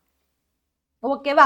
அடுத்து இந்த இது எல்லாமே வறண்ட பிரதேசங்கள்ல இல்லாம கடற்கரை சமவெளிகள்லயும் விளைவிக்கிறாங்க. ஓகேவா? இதான் நம்ம மானாவாரி பயிர்கள் அப்படின்னு நம்ம பார்த்தோம் இல்லையா? அந்த இடத்துல நான் சொல்லியிருப்பேன். சோ வறண்ட பிரதேசங்கள்லயும் இதை விளைவிக்கலாம், கடற்கரை சமவெளிகள்லயும் இதை வந்து விளைவிக்கலாம். அடுத்து கோயம்புத்தூர் பீடபூமி, கம்பம் பள்ளத்தாக்கு, இதுல வந்து சோளம் பயிரிடுறாங்க. அப்ப என்ன பண்ணிக்கணும்? சோளம் அப்படின்னு எழுதி ஒரு ஐஃபன் போட்டு கோயம்புத்தூர் பீடபூமி கம்பம் பள்ளத்தாக்கு அப்படின்னு போட்டுறணும். ஸோ இதெல்லாமே பேராகிராஃபா நோட் பண்ணாம சின்ன சின்ன பாயிண்ட்ஸா நோட் பண்ணீங்க அப்படின்னா பின்னாடி உங்களுக்கு ரீகால் பண்றதுக்கு ஈஸியா இருக்கும். அடுத்து கோயம்புத்தூர், தருமபுரி, வேலூர், கடலூர் இது எல்லாமே கேழ்வரகு இருக்கு. அப்ப கேழ்வரகு ஐஃபன் கோயம்புத்தூர், தருமபுரி, வேலூர், கடலூர் இந்த மாதிரி போடணும். அடுத்து பாருங்க கம்பு எங்கெங்க இருக்கு? ராமநாதபுரம், திருநெல்வேலி, தென்காசி, கரூர், பெரம்பலூர், சேலம் இந்த மாவட்டங்கள்ல கம்பு வந்து பயிரிடுறாங்க. ஓகேவா? இந்தியா 2018 வருஷம் திணை பயிர்களோட தேசிய ஆண்டா அனுசரிச்சு. ஓகேவா? ஸோ இந்தியா 2018 வருஷத்தை என்ன சொல்றாங்க? திணை பயிர்களின் தேசிய ஆண்டு அப்படின்னு சொல்றாங்க. அப்ப 2018 திணை பயிர்களின் தேசிய ஆண்டு. அடுத்து 2023 சர்வதேச திணைப்பயிர் ஆண்டு. ஓகேவா? ஸோ தீர்மானித்துள்ளது அப்படின்னு சொல்லுது. பட் தீர்மானிச்சிட்டாங்க. இப்போ கரண்டா பாத்தீங்க அப்படின்னா அது இருக்கு. அப்ப 2023 சர்வதேச திணைப்பயிர் ஆண்டு, 2018 தேசிய திணைப்பயிர் ஆண்டு. ஓகேவா? சோ இதை யார் வந்து தீர்மானிச்சா அப்படின்னு கேட்கலாம். யார் தீர்மானிச்சிருக்கா? உலக உணவு மற்றும் வேளாண்மை கழகம் FAO. அப்ப யாரு பண்ணா, எந்த வருஷம், என்ன பேரு, இது எல்லாத்தையும் தெளிவா நோட் பண்ணி வச்சுக்கணும். ஓகேவா? அடுத்து பருப்பு வகைகள் பாருங்க. பருப்பு வகைகள் பாத்தீங்க அப்படின்னா புரதச்சத்து இருக்கு இல்லையா, அதுக்கு ஒரு முக்கியமான ஆதாரம். நான்வெஜ் சாப்பிட்டாதான் புரதம் வரும் அப்படிங்கிறதெல்லாம் கிடையாது. ஸோ இந்த பருப்பு வகைகள் சாப்பிட்டாலுமே உங்களுக்கு வந்து புரதம் அப்படிங்கிறது கிடைக்கும். அப்ப என்னென்ன பருப்பு வகைகள் இருக்கு அப்படின்னா கொண்டைக்கடலை, உளுந்து, பச்சைப்பயிறு, துவரம்பருப்பு, தட்டைப்பயிறு, கொள்ளு இந்த மாதிரி இருக்கு இல்லையா, இது இன்னும் நிறைய இருக்கு. பட் இங்க ஒரு இது முக்கியமான தெரிஞ்ச விஷயங்களை கொடுத்திருப்பாங்க. இது எல்லாமே தமிழ்நாட்டுல விளையக்கூடிய முக்கிய பருப்பு வகைகள் அப்படின்னு சொல்றாங்க. சோ பருப்பு வகைகள் காலநிலைக்கு ஏற்ற மாதிரி என்ன பண்றாங்க? பரவலா பயிரிடுறாங்க. சோ வறண்ட நிலப்பகுதிகள்ல நீர்ப்பாசன வசதி இருக்கும் போதோ இல்ல நீர்ப்பாசன வசதி இல்லாமலோ என்ன பண்றாங்க? இதை வந்து பயிரிடுறாங்க. மிதமான குளிர்காலமாகட்டும், குறைந்த மழைப்பொழிவாகட்டும், இது வந்து இந்த பயிர் வந்து பயிரிடுறதுக்கு உகந்த சூழல்கள். ஓகேவா? அடுத்து பருப்பு வகைகள் கால்நடைகளுக்கு மிகச்சிறந்த தீவனமா இருக்கு. ஓகேவா? நமக்கு மட்டும் கிடையாது, அது வந்து கால்நடைகளுக்கும் மிகச்சிறந்த தீவனமா இருக்கு. சென்னை, நீலகிரி, கன்னியாகுமரி இந்த மாவட்டங்களை தவிர மற்ற மாவட்டங்கள்ல என்ன பண்றாங்க? பருப்பு வகையை பயிரிடுறாங்க. அப்ப எந்தெந்த மாவட்டத்துல இல்ல அப்படிங்கறத தெரிஞ்சுக்கணும். சென்னை, நீலகிரி, கன்னியாகுமரி இந்த மாவட்டத்தை தவிர்த்து மற்ற மாவட்டங்கள்ல பருப்பு வகைகள் இருக்கு. அடுத்து கோயம்புத்தூர் மாவட்டத்துல கொண்டைக்கடலை உற்பத்தி ஆகுது. அதுலதான் தமிழ்நாட்டுல முதல் நிலைமையில இருக்கு. அதே மாதிரி வேலூர், சேலம் மாவட்டத்துல துவரம் பருப்பு, திருவாரூர், நாகப்பட்டினம், மயிலாடுதுறை, தூத்துக்குடி மாவட்டங்கள்ல அதிக அளவுல பச்சை பயிறு, உளுந்து விளைவிக்கிறாங்க. தர்மபுரி, கிருஷ்ணகிரி மாவட்டத்துல கொள்ளு பயிர் விளைவிக்கிறாங்க. சோ அதேதான் இங்க என்ன பண்ணிக்கணும்? நீங்க கொண்டைக்கடலை கோயம்புத்தூர் மாவட்டம், துவரம்பருப்பு வேலூர், சேலம், பச்சை பயிறு, உளுந்து திருவாரூர், நாகப்பட்டினம், மயிலாடுதுறை, தூத்துக்குடி, அதுக்கப்புறம் கொள்ளு தர்மபுரி, கிருஷ்ணகிரி இந்த மாதிரி ஹைஃபன் போட்டு வச்சுக்கோங்க. அப்பதான் ஈஸியா இருக்கும். நீங்க எழுதுறதுக்கும் ரொம்ப நேரம் இழுக்காது. அதே மாதிரி ரீகால் பண்றதுக்கும் கொஞ்சம் ஈஸியா இருக்கும். ஓகேவா? அடுத்து எண்ணெய் வித்துகள்னா என்ன? ரொம்ப சிம்பிள். அதை வச்சு நம்மளால எண்ணெய் தயாரிக்க முடியும். இப்ப நிலக்கடலை, எள், ஆமணுக்கு, தென்னைனா தேங்காய் எண்ணெய். ஓகேவா? ஸோ தென்னை வளர்த்தாதான் தேங்காய் வரும், தேங்காய் வந்தாதான் தேங்காய் எண்ணெய் கண்டு. அடுத்து சூரியகாந்தி, கடுகு இது எல்லாமே எண்ணெய் வந்து தயாரிக்க முடியும். நிலக்கடலை, எள், ஆமணுக்கு, தென்னை, சூரியகாந்தி, கடுகு இது எல்லாமே தமிழ்நாட்டுல பயிரிடக்கூடிய முக்கிய எண்ணெய் வித்துகள். அப்ப திணை வகைனா என்னென்ன, நெல் தெரிஞ்சிருக்கும் எல்லாருக்குமே. திணை வகைனா என்னென்ன, எண்ணெய் வித்துகள்னா என்னென்ன, பருப்பு வகைகள்னா என்னென்ன, அது என்னென்ன தமிழ்நாட்டுல வருது, எந்தெந்த இடத்துல எது ஸ்பெஷலா வருது அப்படிங்கிறது எல்லாமே நோட் பண்ணி வச்சுக்கோ. ஓகேவா? சோ இது உணவு பயன்பாட்டுக்கு மட்டும் இல்லாம தொழிலகங்கள்ல மசகு எண்ணெயா, மெருகு எண்ணெயா, சோப்பு தயாரிக்க, மெழுகுவத்தி தயாரிக்க, அழகு சாதன பொருட்கள் தயாரிக்க, மருந்து பொருட்கள் தயாரிக்க இது எல்லாத்துக்கும் எண்ணெய பயன்படுத்துறாங்க. ஓகேவா? சோ வெறும் சமையலுக்கு மட்டும் கிடையாது, தலைக்கு மட்டும் கிடையாது, இதுக்கு மட்டும் இல்லை. ஓகேவா? இது இல்லாம தொழிலகங்கள்ல மசகு எண்ணெய்னா இந்த இப்ப தொழிற்சாலைகள், இயந்திரங்கள் இருக்கு இல்லையா, அதுக்கெல்லாம் யூஸ் பண்ற எண்ணெய். அடுத்து மெருகு எண்ணெய், சோப்பு தயாரிக்கிறதுக்கு, மெழுகுவத்தி, அழகு சாதன பயிர்க்க, மருந்து பொருட்கள் எல்லாம் தயாரிக்கிறதுக்கும் எண்ணெய் வந்து யூஸ் ஆகுது. இப்ப நிலக்கடலை பாத்தீங்க அப்படின்னா மாநிலத்தோட முக்கிய எண்ணெய் வித்து பயிர். சோ முக்கிய எண்ணெய் வித்து பயிர் தமிழ்நாட்டுல எது அப்படின்னா நிலக்கடலை தான். வேலூர், திருவண்ணாமலை, விழுப்புரம், கள்ளக்குறிச்சி, சேலம், புதுக்கோட்டை மாவட்டங்கள்ல நிலக்கடை உற்பத்தி அதிகமா இருக்கு. தருமபுரி, கடலூர், பெரம்பலூர் இதுல எல்லாம் பாத்தீங்க அப்படின்னா பெரம்பலூர், மதுரை, ஈரோடு, ராமநாதபுரம், சிவகங்கை, விருதுநகர் இதுல எல்லாமே சிறிய அளவுல பயிரிடுறாங்க. கோயம்புத்தூர், தஞ்சாவூர், கன்னியாகுமரி மாவட்டங்கள்ல தென்னை மரங்கள் அதிகமா இருக்கு. ஸோ கோயம்புத்தூர், தஞ்சாவூர், கன்னியாகுமரி இதுல தென்னை மரங்கள் அதிகமா இருக்கு. ஓகேவா? இது எல்லாமே எண்ணெய் வித்துகள். அடுத்து இங்க பாருங்க, இரண்டாவது பசுமை புரட்சி. பசுமை புரட்சி ஆல்ரெடி நம்ம பார்த்தாச்சு. இரண்டாவது பசுமை புரட்சி ஆல்ரெடி நம்ம பார்த்தாச்சு. ஸோ இதுல என்ன சொல்லியிருப்பாங்க அப்படின்னா இயற்கை வேளாண்மை அல்லது கரிம வேளாண்மை அப்படின்னு சொல்லியிருப்பாங்க. ஸோ இயற்கை வேளாண்மையில இயற்கை வேளாண்மைனா என்ன? செயற்கையை பயன்படுத்தக்கூடாது, செயற்கையான பூச்சிக்கொல்லிகள் பயன்படுத்தக்கூடாது, உரங்கள் பயன்படுத்தக்கூடாது, செயற்கை ரசாயனம் பயன்படுத்தக்கூடாது. இதெல்லாம் இல்லாம இயற்கையா இருக்கக்கூடிய விஷயங்களை பயன்படுத்தணும் அப்படின்னா அதைதான் நம்ம இயற்கை வேளாண்மை அப்படின்னு சொல்லுவோம் இல்லையா? ஸோ இந்த வகை பார்த்தீங்க அப்படின்னா விவசாயம், பயிர் சுழற்சி, பயிர் கழிவுகள், விலங்குகளின் கழிவுகள், விவசாயம் அல்லாத கரிம கழிவுகள், உயிரியல் பூச்சிக்கொல்லிகள் இதெல்லாம் மண்ணோட பாதுகாப்புக்கு நம்பி இருக்காங்க. ஓகே, ஆனா என்ன பண்றாங்க அப்படின்னா குறைவான விவசாயிகள் தான் இதை வந்து பின்பற்றுறாங்க. நிறைய பேர் எல்லாம் இருக்கு, எல்லாருமே 100% இது யூஸ் பண்றாங்களா? கிடையாது. குறைவான விவசாயிகள் தான் இதை பயன்படுத்துறாங்க. ஓகேவா? அது போக பாருங்க, இங்க கொடுத்துருப்பாங்க. ஆக்சுவலா இங்க எந்தெந்த இதுல வந்து பாத்தீங்கன்னா எந்தெந்த மாவட்டத்துல என்னென்ன விளையுது அப்படிங்கறது கொடுத்துருப்பாங்க. ஸோ ஒவ்வொன்றுக்கும் ஒவ்வொன்று என்ன எக்ஸாம்பிள் அப்படிங்கறத கொடுத்துருப்பாங்க. பட் இது நமக்கு அவ்வளவுக்கு தேவையில்லை, ஏன்னா நம்ம ஆல்ரெடி தான் அங்கேயே பார்த்தாச்சு இல்லையா? ஸோ சும்மா ரெஃபர் பண்றதுக்கு பார்த்துக்கோங்க. அடுத்து கரும்பு. ஒரே நிமிஷம். இப்ப கரும்பு பாத்தீங்க அப்படின்னா தமிழ்நாட்டோட முக்கிய வாணிப பயிர் அப்படின்னு சொல்லுவோம். ஓகேவா? சோ வாணிப பயிர் இல்லைன்னா வணிக பயிர் எப்படி வேணா சொல்லலாம். ஓகேவா? சோ கரும்பு தமிழ்நாட்டோட முக்கிய வாணிப பயிர் இல்லைன்னா வணிக பயிர். இது வந்து ஓராண்டு பயிர். இதுக்கு அதிகமான வெப்பநிலை, அதிகமான மழைப்பொழிவு ரெண்டுமே தேவைப்படுது. இது வெப்பமண்டல பிரதேசங்கள்ல நல்லா வளரதும். திருவள்ளூர், காஞ்சிபுரம், செங்கல்பட்டு, வேலூர், கடலூர், திருச்சிராப்பள்ளி, திருநெல்வேலி, தென்காசி, கோயம்புத்தூர், ஈரோடு இதுல எல்லாமே கரும்பு பயிரிடுறதுக்கான மாவட்டங்கள். அடுத்து பருத்தி. பருத்தி பாத்தீங்க அப்படின்னா ஒரு இலைப்பயிர், வாணிப பயிர். ஓகேவா? சோ வாணிகம், வாணிபம், வணிகம் எல்லாம் ஒண்ணுதான். ஓகேவா? இது வந்து ஒரு இலைப்பயிர் அப்படின்னு சொல்றோம். இது கரிசல் மண், நீண்ட மழை பொழிவற்ற காலம், மித வெப்பம், ஈரப்பத வானிலை இது எல்லாமே பருத்தி பயிரிடுறதுக்கு உகந்த சூழ்நிலை.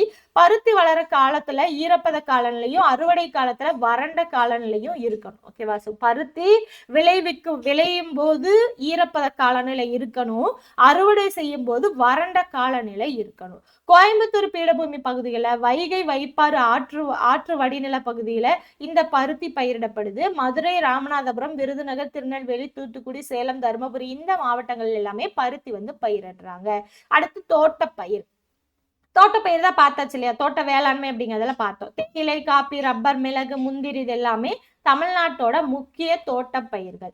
இந்தியாவில் அஸ்ஸாம் மாநிலத்துக்கு அடுத்தபடியா தமிழ்நாடு தேயிலை இருக்கு இல்லையா, அது பயிரிடுறதுல பரப்பளவு உற்பத்தியில 2ஆம் இடத்துல இருக்கு. ஓகேவா? ஸோ அப்ப இந்தியாவில ஃபர்ஸ்ட் அஸ்ஸாம் தேயிலையில, செகண்ட் தமிழ்நாடு. நீலகிரி மலைகள், கோயம்புத்தூர் மாவட்டத்தில் உள்ள மலைகள், தேயிலை தோட்டங்கள் இது எல்லாமே இருக்கு. சேலம், நாமக்கல், திண்டுக்கல், மதுரை, தேனி இது எல்லாமே இதோட மலைச்சரிவுகள்ல காப்பி வந்து பயிரிடுறாங்க. ஏற்காடு, கொல்லிமலை மற்றும் கொடைக்கானல் பகுதிகளில் காப்பி நல்லா விளையுது. காப்பி உற்பத்தியில கர்நாடகா மாநிலம் தான் ஃபர்ஸ்ட், அதுக்கப்புறம் தமிழ்நாடு செகண்ட். ஓகேவா? ஸோ தேயிலை இந்தியா அளவுல பாத்தீங்க அப்படின்னா அஸ்ஸாம் ஃபர்ஸ்ட், தமிழ்நாடு செகண்ட். காப்பி உற்பத்தியில கர்நாடகா ஃபர்ஸ்ட், செகண்ட் வந்து பாத்தீங்க அப்படின்னா நம்ம தமிழ்நாடு. ஓகேவா? சோ ரப்பர் தோட்டத்துல கன்னியாகுமரி அதிகமா பயிரிடுறாங்க. ரப்பர் தோட்டங்கள் எங்க அதிகமா இருக்கு? கன்னியாகுமரியில. தமிழ்நாட்டுல இருக்கக்கூடிய மேற்கு தொடர்ச்சி மலை, கிழக்கு தொடர்ச்சி மலையோட சரிவுகள்ல மிதமான வெப்பநிலையும் உங்களுக்கு ஈரப்பதமான காலநிலையும் இருக்கிறதால மிளகு வந்து அங்க விளைவிக்கிறாங்க. கடலூர் மாவட்டத்துல பெரும் பகுதிகளில் என்ன பண்றாங்க? முந்திரி பயிரிடுறாங்க. ஸோ எந்தெந்த மாவட்டத்துல என்ன பயிரிடுறாங்க, எந்த பயிர் வந்து தமிழ்நாடு இந்திய அளவுல 2ஆம் இடத்துல இருக்கு, இது எல்லாமே தெளிவா ஒவ்வொரு பாயிண்டா அப்படியே நோட் பண்ணி வச்சுக்கோ. ஓகேவா? ஸோ என்னென்ன பாருங்க, தேயிலை, காப்பி, ரப்பர், மிளகு. நம்ம தான் படிச்சோம் இல்லையா? இயற்கை பிரிவுகள்ல மேற்கு தொடர்ச்சி மலை, கிழக்கு தொடர்ச்சி மலை. மேற்கு தொடர்ச்சி மலையில என்னென்ன மலை முக்கியமான மலை, கிழக்கு தொடர்ச்சி மலையில என்னென்ன மலை முக்கியமான மலை இருக்கு எல்லாம் பார்த்தோம் இல்லையா? ஸோ அந்த இடத்துல மேக்சிமம் உங்களுக்கு என்ன எல்லாமே வருது? காப்பி, தேயிலை இது எல்லாமே இது பண்றாங்க. ஸோ மேற்கு தொடர்ச்சி மலை, கிழக்கு தொடர்ச்சி மலையோட சரிவுகள்ல என்ன பண்றாங்க? மிளகு விளைவிக்கிறாங்க. கடலூர் மாவட்டத்துல பெரும்பகுதியா முந்திரி விளைவிக்கிறாங்க. ஓகேவா? அடுத்து இந்த பாயிண்ட் நோட் பண்ணிக்கோங்க. இயற்கை வேளாண்மையை பயன்படுத்தக்கூடிய நோக்கத்துல மத்திய அரசு தேசிய இயற்கை கரிம வேளாண்மை திட்டம், இதுதான் ரொம்ப முக்கியம். ஓகேவா? சோ தேசிய இயற்கை கரிம வேளாண்மை திட்டத்தை அறிமுகப்படுத்தி இருக்காங்க. இது என்ன அப்படின்னா விழிப்புணர்வு ஏற்படுத்துறது, இயற்கை உரங்களை மேம்படுத்துறது, அதை எப்படி பயன்படுத்துறதுன்னு பயிற்சி அளிக்கிறது, இது போன்ற திட்டங்கள் தான் இதுல வந்து செயல்படுத்துறாங்க.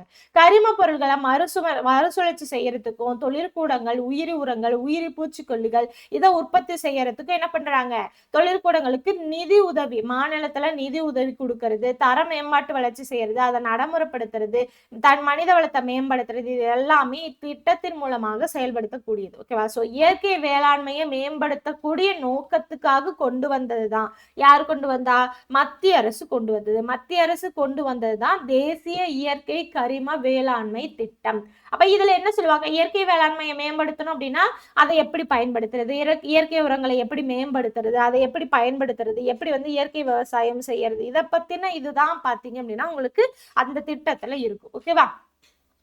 அடுத்து டான்டி பாத்தீங்க அப்படின்னா இந்த நிறுவனம் இந்தியாவில கருப்பு வகை தேயிலை உற்பத்தியிலும் கலப்பு வகை தேயிலை உற்பத்தியிலும் முன்னணி வகிக்கக்கூடிய நிறுவனங்கள்ல ஒண்ணுன்னு சொல்றாங்க. கருப்பு வகை தேயிலை, கலப்பு வகை தேயிலை. தமிழ்நாடு தேயிலை தோட்டக் கழகம் பாத்தீங்க அப்படின்னா இந்நிறுவனத்தோட தேயிலை பயிரிடும் பரப்பு எவ்வளவு, 4500 ஹெக்டேர் ஆகும். ஓகேவா? சோ 4500 ஹெக்டேர் பாத்தீங்க அப்படின்னா இந்த நிறுவனத்தோட தேயிலை பயிரிடும் பரப்பு அப்படின்னு சொல்றாங்க. ஓகேவா? So Dante. அடுத்து கால்நடை வளர்ப்பு பாத்தீங்க அப்படின்னா என்ன பண்றாங்க, கிராமத்துல இருக்க மக்கள் தான் அந்த இது பண்ணுவாங்க இல்லையா. சோ கால்நடை வளர்ப்பு எதுக்கு பண்ணுவாங்க, நம்ம பார்த்தோம் இல்லையா, கலப்பு வேளாண்மை அப்படிங்கிற அந்த டாபிக்ல பார்த்தோம். அப்ப என்னென்ன கால்நடை வளர்ப்பு இருக்கு அப்படின்னா வெள்ளாடுகள் வளர்க்குறாங்க. இது என்ன அப்படின்னா இதோட ஸ்பெஷல் நேம் என்ன அப்படின்னா ஏழை மக்களின் பசு அப்படின்னு சொல்றாங்க. இந்தியாவில என்ன சொல்றாங்க, வெள்ளாடுகளை ஏழை மக்களின் பசு அப்படின்னு சொல்றாங்க. இது புன்சை வேளாண்மை அமைப்போட ஒரு முக்கிய அம்சம்னு சொல்றாங்க. கால்நடை வகைகள் இருக்கு இல்லையா, பசு, எருமை, இது எல்லாத்துக்கும் அது வளர்க்க முடியாத இடங்கள், நிலத்தோட விளிம்பு பகுதிகள், மேடு பள்ளங்கள் இருக்கக்கூடிய நிலத்தோற்றங்கள், இது எல்லாத்துலயும் என்ன பண்றாங்க, வெள்ளாடுகளை வளர்க்குறாங்க. ஓகேவா? சோ அதாவது வசதி இல்லாம இருக்கிறது, அதுக்கப்புறம் வந்து அந்த பசு எருமையை வளர்க்க முடியாத இடங்கள், இந்த மாதிரி இடங்கள்ல என்ன பண்றாங்க, வெள்ளாடுகளை வளர்க்குறாங்க. ஓகேவா? சோ அடுத்து மிக குறைந்த முதலீட்டுல அதிக லாபம் ஈட்டுறதால சிறு குறு விவசாயிகள் என்ன பண்றாங்க, வெள்ளாடுகளை வளர்க்குறாங்க. தமிழ்நாடு பால் வளர்ச்சி கழகம் அப்படிங்கிற அமைப்பு தமிழ்நாடு பால் உற்பத்தியாளர்கள் கூட்டுறவு சங்கம் அப்படிங்கிற புதிய அமைப்பா பதிவு மாற்றம் செஞ்சிருக்காங்க. ஓகேவா? சோ இது என்ன சொல்றாங்க, ஆவின் அப்படின்னு சொல்றாங்க. ஆவின் பால் அப்படிங்கிறது எல்லாருக்கும் தெரிஞ்சிருக்கும். ஆவின் பால் அப்படிங்கிறது ஒரு பிராண்ட் நேம். இருந்தாலுமே இதை பாருங்க, அப்படின்னா பசு, ஓரெழுத்து ஒரு மொழி. அப்ப பசுவின் பால் அப்படிங்கறத என்ன பண்ணிருக்காங்க, ஆவின் பால் அப்படின்னு இது பண்றாங்க. ஓகேவா? Super brand name. தமிழ்நாடு பால் வளர்ச்சி கழகத்தை என்ன சொன்னாங்க, தமிழ்நாடு பால் உற்பத்தியாளர் கூட்டுறவு சங்கம் அப்படின்னு சொல்றாங்க. இப்ப ஆவின் அப்படின்னு சொல்றாங்க. ஓகேவா? அடுத்து செம்மறியாடு. வெள்ளாடு பார்த்தாச்சு, அடுத்து செம்மறியாடு பாத்தீங்க அப்படின்னா நிறைய அதனால பலன் இருக்கு. ஓகேவா? சோ கம்பளி, இறைச்சி, பால், தோல், உரம், இந்த மாதிரி பல்வேறு பயன்கள் இருக்கிறதால அந்த செம்மறியாட்டை வளர்க்குறாங்க. எந்தெந்த பகுதிகளில், தமிழ்நாட்டோட மலைப்பகுதிகள், வறண்ட, அரை வறண்ட பகுதிகள், இந்த மாதிரி ஊரக பொருளாதாரத்தில் இது எல்லாமே முக்கிய பங்காற்றுறாங்க. செம்மறியாட்டுகளோட ரோமங்கள் இருக்கு இல்லையா, உரோமங்கள் அதோட உடைமையாளர்களுக்கு முக்கிய வருவாயா இருக்கு. ஓகேவா?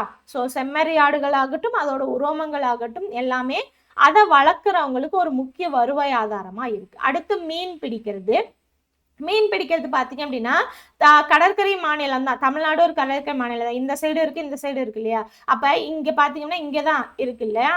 சோ இப்போ இங்கதான் நம்ம தமிழ்நாடு இருக்கு அப்படின்னா இங்க பாத்தீங்கன்னா உங்களுக்கு கடற்கரை இருக்கு. அப்ப என்ன ஆகுது, இதுல மீன் பிடித்தல் ஒரு முக்கிய தொழிலா இருக்கு.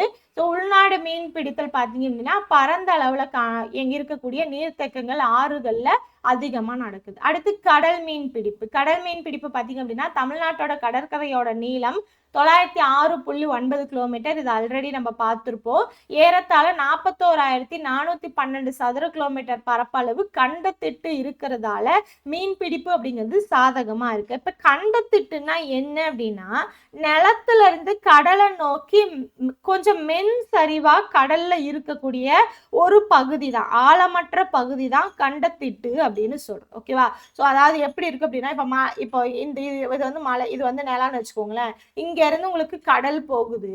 ஸோ இப்போ இங்க இருந்து பாத்தீங்கன்னா லைட்டா கொஞ்சம் ஆழம், அடுத்து கொஞ்சம் ஆழம், இப்படி ஆழமா போகுதுன்னு வச்சுக்கோங்களேன் கடல். இந்த மிதமான அந்த ஆழம் இருக்கு இல்லையா, ஸோ இந்த பகுதியை தான் நம்ம கண்டத்திட்டு அப்படின்னு சொல்றோம். ஓகேவா? ஸோ நிலத்துல இருந்து கடலை நோக்கி போகக்கூடிய மென் சரிவுல கடல்ல மூழ்கி இருக்கக்கூடிய ஆழமற்ற பகுதி தான் கண்டத்திட்டு அப்படின்னு சொல்றோம். ஓகேவா? ஸோ இது வந்து ஒரே சீரா இருக்கும். அப்ப அங்க இருந்து மீன் பிடிக்கிறது அப்படிங்கிறது அவங்களுக்கு கொஞ்சம் ஈஸியா இருக்கும். ஓகேவா? ஸோ அப்ப தமிழ்நாடு கடல் மீன் உற்பத்தியில முதன்மை மாநிலங்கள்ல ஒன்றா இருக்கு. மீன் பிடிக்கிறதுக்கு பெரிய மற்றும் இயந்திர படகுகள் பயன்படுத்துறாங்க.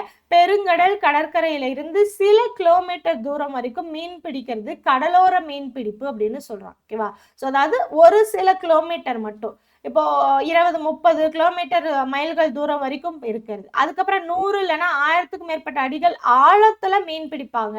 அதை ஆழ்கடல் மீன் பிடிப்புன்னு சொல்லுவாங்க. ஸோ கடலோரத்துல ஒரு சில கிலோமீட்டர் மட்டும் போய் டிராவல் பண்ணி பண்றாங்க அப்படின்னா அதை கடலோர மீன் பிடிப்புன்னு சொல்லுவாங்க.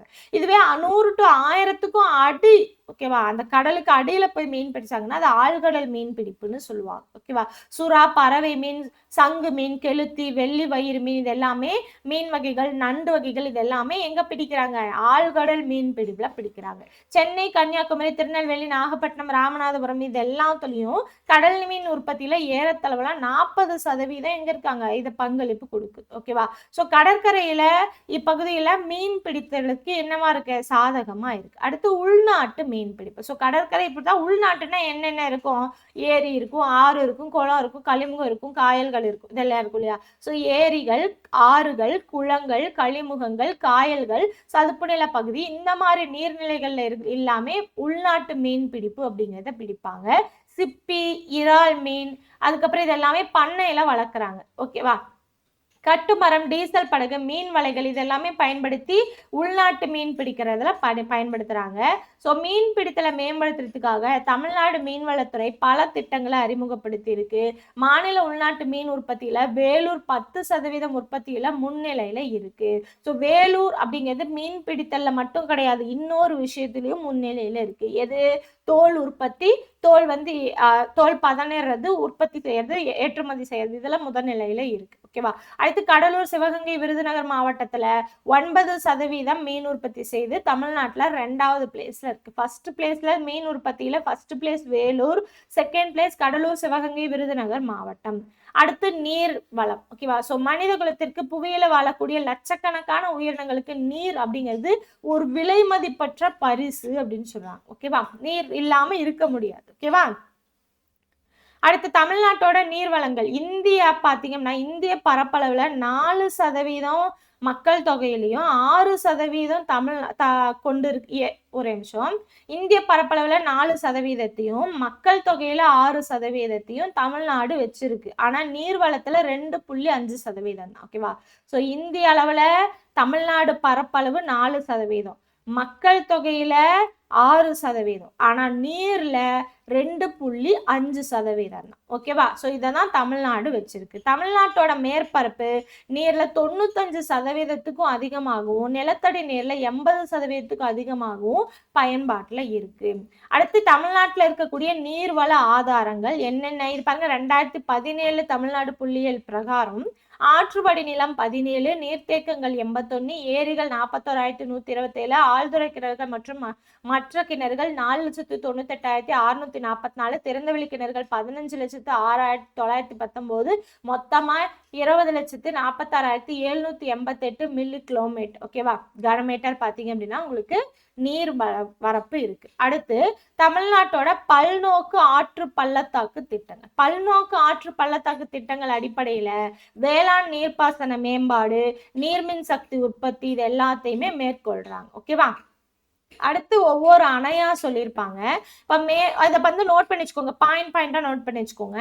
மேட்டூர் அணை எங்க இருக்கு அப்படின்னா காவிரி ஆறு சமவெளியில நுழையக்கூடிய இடத்துல மலையிடுக்கு பகுதியில மேட்டூர் அணை இருக்கு. ஓகேவா? ஸோ இது இந்தியாவுல பழமையான அணையில ஒண்ணு.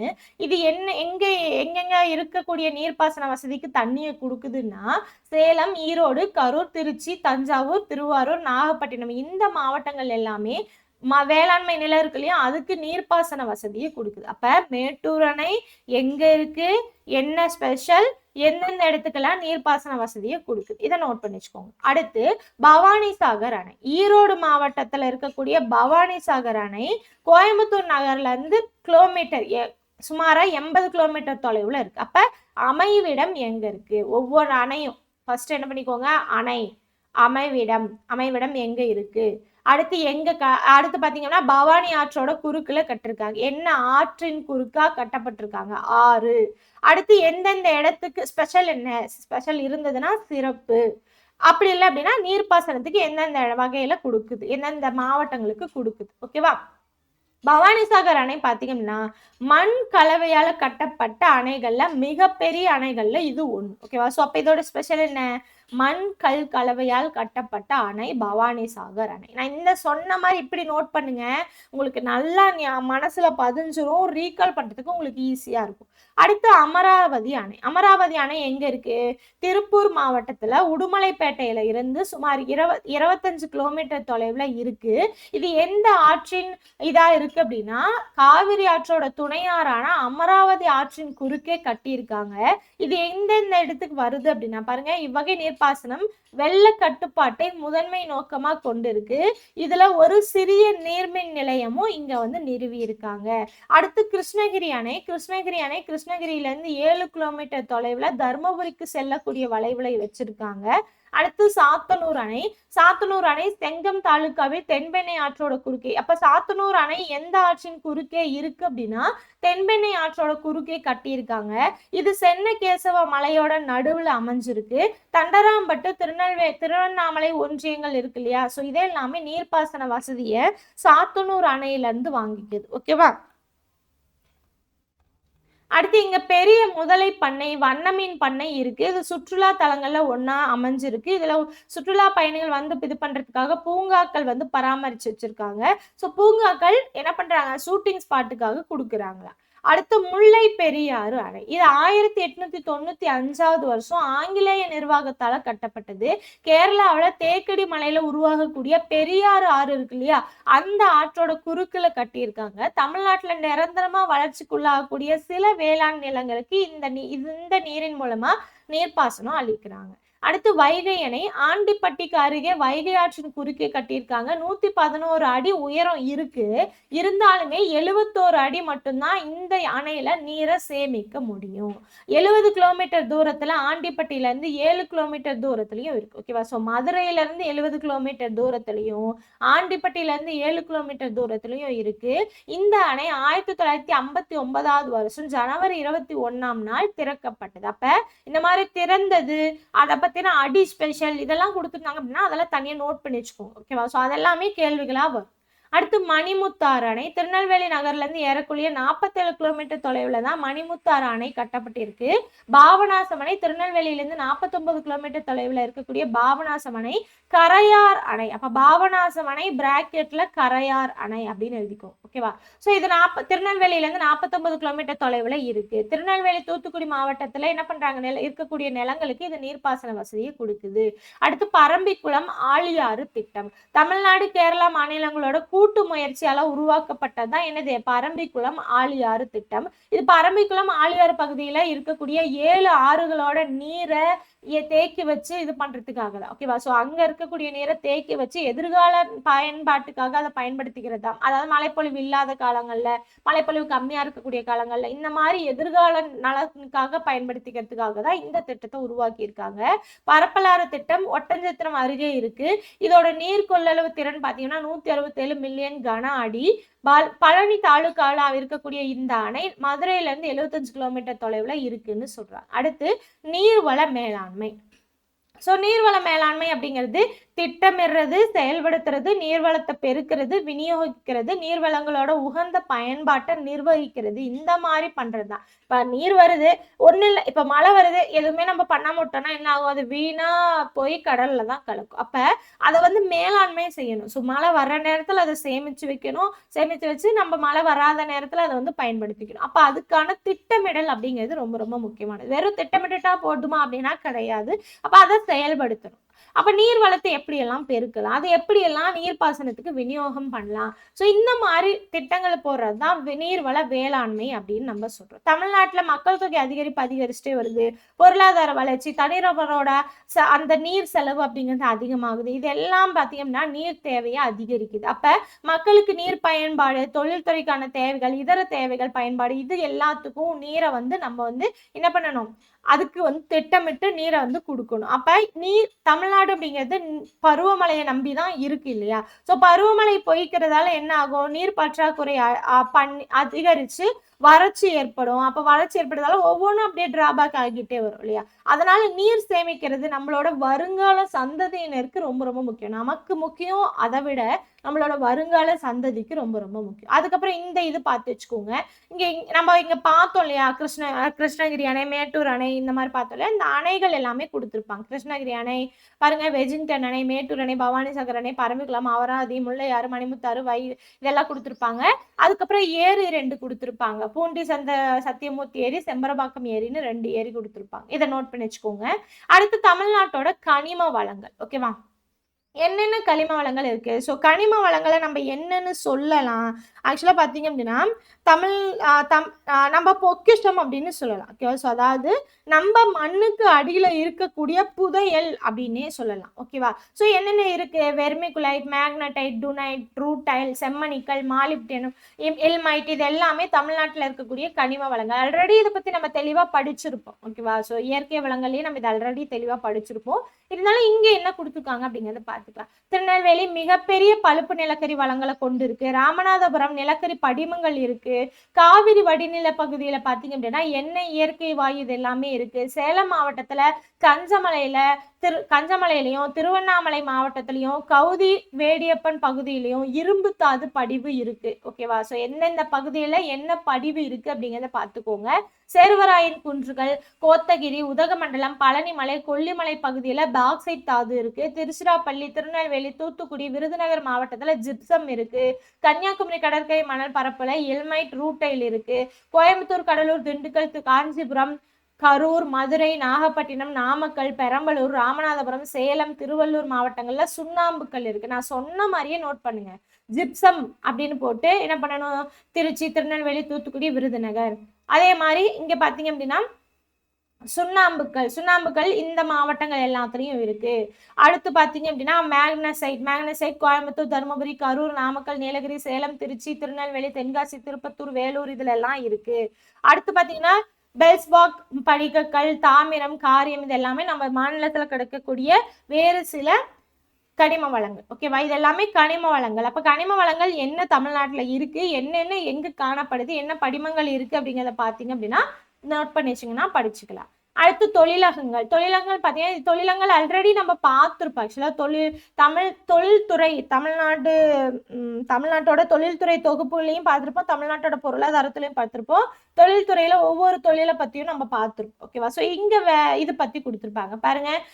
மூலப்பொருட்களை இயந்திரங்களோட என்ன பண்ணுவாங்க? உற்பத்தி பொருளாவோ இல்ல பயன்படுத்தக்கூடிய பொருளாவோ இருக்கக்கூடிய மூலப்பொருட்களை இயந்திரங்களை பயன்படுத்தி உற்பத்தி பண்ணக்கூடிய பொருளாவோ இல்லைன்னா நம்ம பயன்படுத்தக்கூடிய பொருளாவோ மாத்தரக்கூடிய இடத்துக்கு பேர் தான் தொழிலகம் அப்படின்னு சொல்றோம். என்னென்ன தொழிற்சாலை இருக்கு அப்படின்னா பருத்தி நெசவாலை, சர்க்கரை ஆலை, காகித ஆலை, தோல் தொழிலகம், சிமெண்ட் ஆலை, மின்சாதன பொருட்கள் உற்பத்தி ஆலை, வாகன உற்பத்தி, வாகன உதிரி பாகங்கள், தகவல் தொழில்நுட்பம், சுற்றுலாத்துறை, இந்த மாதிரி நிறைய தமிழ்நாட்டுல தொழிலகங்கள், முக்கியமான தொழிலகங்கள் இருக்கு. ஓகேவா? ஸோ ஆல்ரெடி நம்ம பார்த்த விஷயம் தான். பருத்தி நெசவாலை பாத்தீங்க அப்படின்னா தமிழ்நாட்டோட பாரம்பரியமிக்க ஒரு தொழில் அப்படின்னா அது வந்து பருத்தி நெசவாலை தான். பருத்தி நெசவாலைகள் எங்கெங்கெல்லாம் இருக்கு அப்படின்னா கோயம்புத்தூர், திருப்பூர், சேலம், பல்லடம், கரூர், திண்டுக்கல், விருதுநகர், திருநெல்வேலி, தூத்துக்குடி, மதுரை, ஈரோடு இந்த பகுதியெல்லாம் இருக்கு. தமிழ்நாட்டுல இருக்கக்கூடிய ஈரோடு கைத்தறி, விசைத்தறி, ஆயத்த ஆடைகளோட விற்பனைக்கு புகழ் பெற்றது. ஓகேவா? ஸோ ஈரோடு கைத்தறி, விசைத்தறி, ஆயத்த ஆடைகள் இதோட விற்பனைக்கு புகழ் பெற்றது. கோயம்புத்தூரை நம்ம தென்னிந்தியாவின் மான்செஸ்டர் அப்படின்னு சொல்லலாம். ஏன்னா பருத்தி ஆலைகள் நிறைய இருக்கிறதால கோயம்புத்தூரை தென்னிந்தியாவின் மான்செஸ்டர் அப்படின்னு நம்ம சொல்லலாம். அதுக்கப்புறம் கோயம்புத்தூர், திருப்பூர், ஈரோடு, கரூர், அதுக்கப்புறம் சேலம் மாவட்டங்கள் நெசவு தொழில் இதெல்லாமே அதிகமா இருக்கு. ஸோ அதனால என்ன சொல்லலாம், தமிழ்நாட்டோட ஜவுளி பள்ளத்தாக்கு அப்படின்னு நம்ம இது எல்லாத்தையும் சொல்லலாம். ஓகேவா? ஸோ கோயம்புத்தூர், திருப்பூர், ஈரோடு, கரூர், சேலம் மாவட்டங்கள் நம்ம என்ன சொல்லலாம், தமிழ்நாட்டோட ஜவுளி பள்ளத்தாக்கு அப்படின்னு நம்ம சொல்லலாம். அடுத்து பட்டு நெசவு ஆலைகள். நாட்டோட பட்டு உற்பத்தியில தமிழ்நாடு 4th பிளேஸ்ல இருக்கு. காஞ்சிபுரம் பட்டு அப்படிங்கிறது ஒரு தனித்தன்மை, தரம், பாரம்பரிய மதிப்பு இருக்கக்கூடியது. இது உலகம் முழுவதும் எல்லாருக்கும் தெரியும். பட்டுனாலே காஞ்சிபுரம் பட்டு தான் ஞாபகத்துக்கு வரும். ஆனா அங்க மட்டும் இல்லாம நிறைய இடத்துல இருக்கு. காஞ்சிபுரம் பட்டு, ஆரணி பட்டு, கும்பகோணம் பட்டு, சேலம் பட்டு, கோயம்புத்தூர் பட்டு, மதுரை பட்டு இந்த மாதிரி நிறைய இருக்கு. இது எல்லாமே பட்டு நெசவு மையங்களா இருக்கு. ஓகேவா? அடுத்து ராமநாதபுரத்தோட சில பகுதிகளில் என்ன பண்றாங்க, செயற்கை பட்டு துணிகளை உற்பத்தி செய்யறாங்க. தோல் பதனிடும் தொழிலம். தோல் அப்படின்னாலே என்ன ஞாபகம் வந்துடணும், வேலூர் ஞாபகம் வந்துடணும். அதுதான் முதன்மை பிளேஸ்ல இருக்கு. இந்தியாவில் தோல் பதனிடும் தொழிலங்கள் தமிழ்நாட்டுல 60% உற்பத்தியும், காலனி, தோல் ஆடைகள், தோல் உப பொருட்கள் உற்பத்தியில 38% இருக்கு. ஓகேவா? சோ வேலூர், அதை சுற்றி இருக்கக்கூடிய ராணிப்பேட்டை, ஆம்பூர், வாணியம்பாடி இந்த நகரங்கள் நூற்றுக்கணக்கான தோல் பதனிடும் தொழிலங்கள் இருக்கு.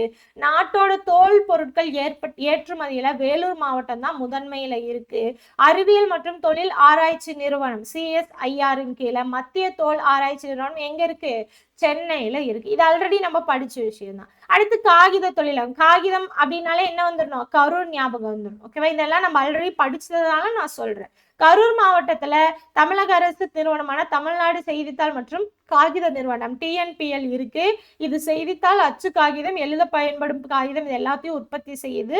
தமிழ்நாடு செய்தித்தாள் காகித நிறுவனம் இருக்கு இல்லையா, உலக அளவுல திறன் படைத்த ஆலைகள்ல ஒன்னா இருக்கு. ஓகேவா? சோ இந்த ஆலை கரும்பு சக்கை, மரக்கூழ் இதுல இருந்து காகிதங்களை சிறந்த தரத்தோட தயாரிக்குது. ஓகேவா? அடுத்து புவியியல் குறியீடு GI டேக் அப்படின்னு சொல்லலாம். ஓகேவா? ஸோ புவியியல் குறியீடு பத்தி நம்ம ஆல்ரெடி படிச்சிருப்போம். கோயம்புத்தூர் எதுக்கு புவியியல் குறியீடு வாங்கியிருக்கு, மாவு அரைக்கும் இயந்திரத்துக்கு வாங்கியிருக்கு இல்லையா. ஸோ இது ஆல்ரெடி நம்ம படிச்சது. பட் நிறைய ஒவ்வொரு பிளேஸுக்கும் ஒவ்வொன்று இருக்கு, அதை நம்ம இங்க பார்த்தலாம். ஓகேவா? ஸோ புவியியல் குறியீடு அப்படிங்கிறது ஒரு குறிப்பிட்ட புவியியல் பிரதேசத்துல தயாரிக்கப்படக்கூடிய பொருள் மீது பயன்படுத்தக்கூடிய ஒரு குறிப்பு அப்படின்னு சொல்லலாம். இது உற்பத்தி செய்யக்கூடிய உரிமையாளருக்கு உரிமை பாதுகாப்பை வழங்கும். ஓகேவா? சோ ஆரணி பாத்தீங்க அப்படின்னா பாருங்க, ஆரணியில பட்டு, காஞ்சிபுரத்துல பட்டு, கோயம்புத்தூர்ல மாவு அரைக்கும் இயந்திரம், கோரா பட்டு சேலை, தஞ்சாவூர்ல ஓவியங்கள், கலைநயம் மிக்க தட்டுகள், தலையாட்டி பொம்மைகள், வீணை, நாகர்கோவில்ல கோவில் நகைகள், ஈரோடுல மஞ்சள், சேலத்துல வெண்பட்டு, சேலம் பட்டு, பவானியில போர்வைகள், ஜமக்காலம் அப்படின்னு சொல்லலாம். மதுரையில சுங்கடி சேலை, சுவாமிமலையில வெண்கல சிலைகள், நாச்சியார் கோயில்ல குத்துவிளக்கு, பத்தமடையில பாய், நீலகிரியில பாரம்பரிய பூத்தைகள், மகாபலிபுரத்துல கல் சிற்பங்கள், சிறுமலையில மலைவாழை, ஈத்தாமொழியில தேங்காய். இது எல்லாமே புவியியல் குறியீடு வாங்கி இருக்கு. ஓகேவா? சோ அப்ப ஒன்ன கொடுத்துட்டு இதுக்கான புவியியல் குறியீடு வாங்கி இருக்கக்கூடிய மாவட்டம் எது அப்படின்னு கேட்கலாம். இல்லைன்னா இந்த மாவட்டம் எதுக்காக புவியியல் குறியீடு வாங்கி இருக்கு அப்படின்னு கேட்கலாம். ஓகேவா? சோ அப்ப எல்லாத்தையும் படிச்சு வச்சுக்கோங்க. அடுத்து புக்காத்துறை, பவானிசாகர், பள்ளிப்பாளையம், பரமத்தி வேலூர், கோயம்புத்தூர், உடுமலைப்பேட்டை, தொப்பம்பட்டி, நிலக்கோட்டை, சேரன்மாதேவி இது எல்லாமே காகித ஆலைகள் இருக்கு. ஓகேவா? அடுத்து சிமெண்ட் தொழிலகம். சிமெண்ட் பாத்தீங்க அப்படின்னா பாருங்க, பொருளாதார மந்த நிலையில உற்பத்தி நுகர்வுல தொடர்ந்து வளர்ச்சி அடைந்து வரக்கூடிய ஒரு தொழிலகம். ஓகேவா? சோ என்ன ஒரு மந்தம் வந்தாலும் தொடர்ந்து இப்ப எல்லா இடத்துலயும் பாருங்களேன், விவசாய நிலத்தை கூட அழிச்சுட்டு என்ன பண்றாங்க, வீடுதான் கட்டிட்டு இருக்கிறாங்க. அப்ப சிமெண்ட் தொழிற்சாலை என்ன ஆகுது, வளர்ச்சி அடைந்து வந்து கொண்டிருக்கு. இந்தியா மிகப்பெரிய சிமெண்ட் உற்பத்தி செய்யக்கூடிய நாடுகள்ல ஒன்னாகவும் 181 மில்லியன் டன்கள் வருடாந்திர உற்பத்தியோடையோ உலகத்திலேயே 2வது இடத்தை வகிக்கக்கூடிய நாடாகவும் இந்தியா இருக்கு. தமிழ்நாட்டுல முக்கிய சிமெண்ட் உற்பத்தியாளர்கள்ல தமிழ்நாடு சிமெண்ட் கழகம் டான்சம் அதுவும் ஒன்னா இருக்கு. அரியலூர் ஆலங்குளம் பகுதியில சிமெண்ட் உற்பத்தி ஆலைகள் இருக்கு. ஆலங்குளத்துல கல்நார் சிமெண்ட் அட்டை அலகு யூனிட். ஓகேவா? சோ அலகு அப்படிங்கிறது யூனிட். விருத்தாச்சலத்துல உள்ள கற்களன் குழாய் யூனிட் இது எல்லாமே மாநிலத்தோட மற்ற யூனிட்ஸ் அப்படின்னு சொல்றாங்க. Shankar cement, Zuari cement, UltraTech cement, Madras cement, Dalmia cement தமிழ்நாட்டோட முக்கிய தனியார் சிமெண்ட் உற்பத்தி நிறுவனங்கள். அடுத்து தகவல் தொழில்நுட்பம் பாருங்க. தகவல் தொழில்நுட்பம்னா என்ன அப்படின்னா தேசிய மென்பொருள் மற்றும் சேவைகள் நிறுவன கூட்டமைப்பின்படி ஓகேவா நாஸ்காம் அப்படின்னு சொல்லலாம். இந்தியாவோட மொத்த மென்பொருள் ஏற்றுமதியில தென் மாநிலத்துல தொடர்ந்து மேலான பங்களிப்பை தமிழ்நாடு செஞ்சு வருது. தமிழ்நாடு ஆந்திர பிரதேச மாநிலங்கள் இணைஞ்சு இந்தியாவோட மொத்த மென்பொருள் ஏற்றுமதியில 59.6% செய்யுது. நாட்டோட மென்பொருள் ஏற்றுமதியில கர்நாடகாவுக்கு அடுத்தபடியா தமிழ்நாடு 2வது இடத்துல ஏற்றுமதி செய்யுது. ஓகேவா. சோ சிறப்பு பொருளாதார மண்டலம் SEZ இது ஆல்ரெடி நம்ம பார்த்ததுதான். 2-3 இடத்துல நம்ம பார்த்திருக்கோம். ஓகேவா. சோ அப்ப SEZ எப்ப ஸ்டார்ட் பண்ணாங்க? 2000ல ஸ்டார்ட் பண்ணாங்க. ஓகேவா. ஸோ அப்போ இதை பற்றி கொடுத்துருப்பாங்க. இது ஆல்ரெடி நம்ம படித்த விஷயம் தான். சும்மா என்ன அப்படிங்கிறத புக்கில் ஓரலாக ரீட் பண்ணிட்டுக்கோங்க. ஏன்னா இதை பற்றி நம்ம நிறைய படிச்சாச்சு. அடுத்து பார்த்தீங்கன்னா பொறியியல் உற்பத்தி கழகங்கள். பொறியியல் உற்பத்தி கழகங்கள் அப்படின்னா என்ன அப்படின்னா அதாவது பொறியியலுக்கு தேவையான பொருட்களை உற்பத்தி செய்யறது. ஓகேவா. இயந்திரங்கள், உதிரி பாகங்கள் உற்பத்தி, வாகன உற்பத்தி, மூல உலோகம், உலோக கலவைகள், உலோக பொருட்கள் இதெல்லாம் அது போக அது பழுது பார்க்கக்கூடிய கருவிகள் இதெல்லாமே பயன்படுது. இதெல்லாமே தயாரிக்கிறது. அடுத்து வாகன தொழிலங்கள். வாகன தொழிலங்கள் பார்த்தீங்கன்னா இந்தியாவில் வாகன தொழில்கள்ல 21% பயணிகள் மகிழுந்து பஸ், 33% வணிக வாகனங்கள், 35% உதிரி பாகங்கள். இது எல்லாமே தமிழ்நாட்டோட அதிகம். இங்கு போல், ஹுண்டாய், HM மிட்சுபிஷி, அடுத்து பார்த்தீங்கன்னா அசோக் லைலாண்ட் வேளாண் கருவிகள் நிறுவனம் இது எல்லாமே தமிழ்நாட்டில் இருக்கக்கூடிய உற்பத்தி தளங்கள். கைத்தறி மற்றும் விசைத்தறி. கைத்தறி துறை பார்த்தீங்கன்னா மாநிலத்துல மிகப்பெரிய குடிசை தொழில் அப்படின்னு சொல்லலாம். ஓகேவா. ஸோ அடுத்து இது கிராமத்துல இருக்கக்கூடிய மக்களுக்கு வாழ்வாதாரத்தையும் ஏற்றுமதி வருவாயும் கொடுக்குது.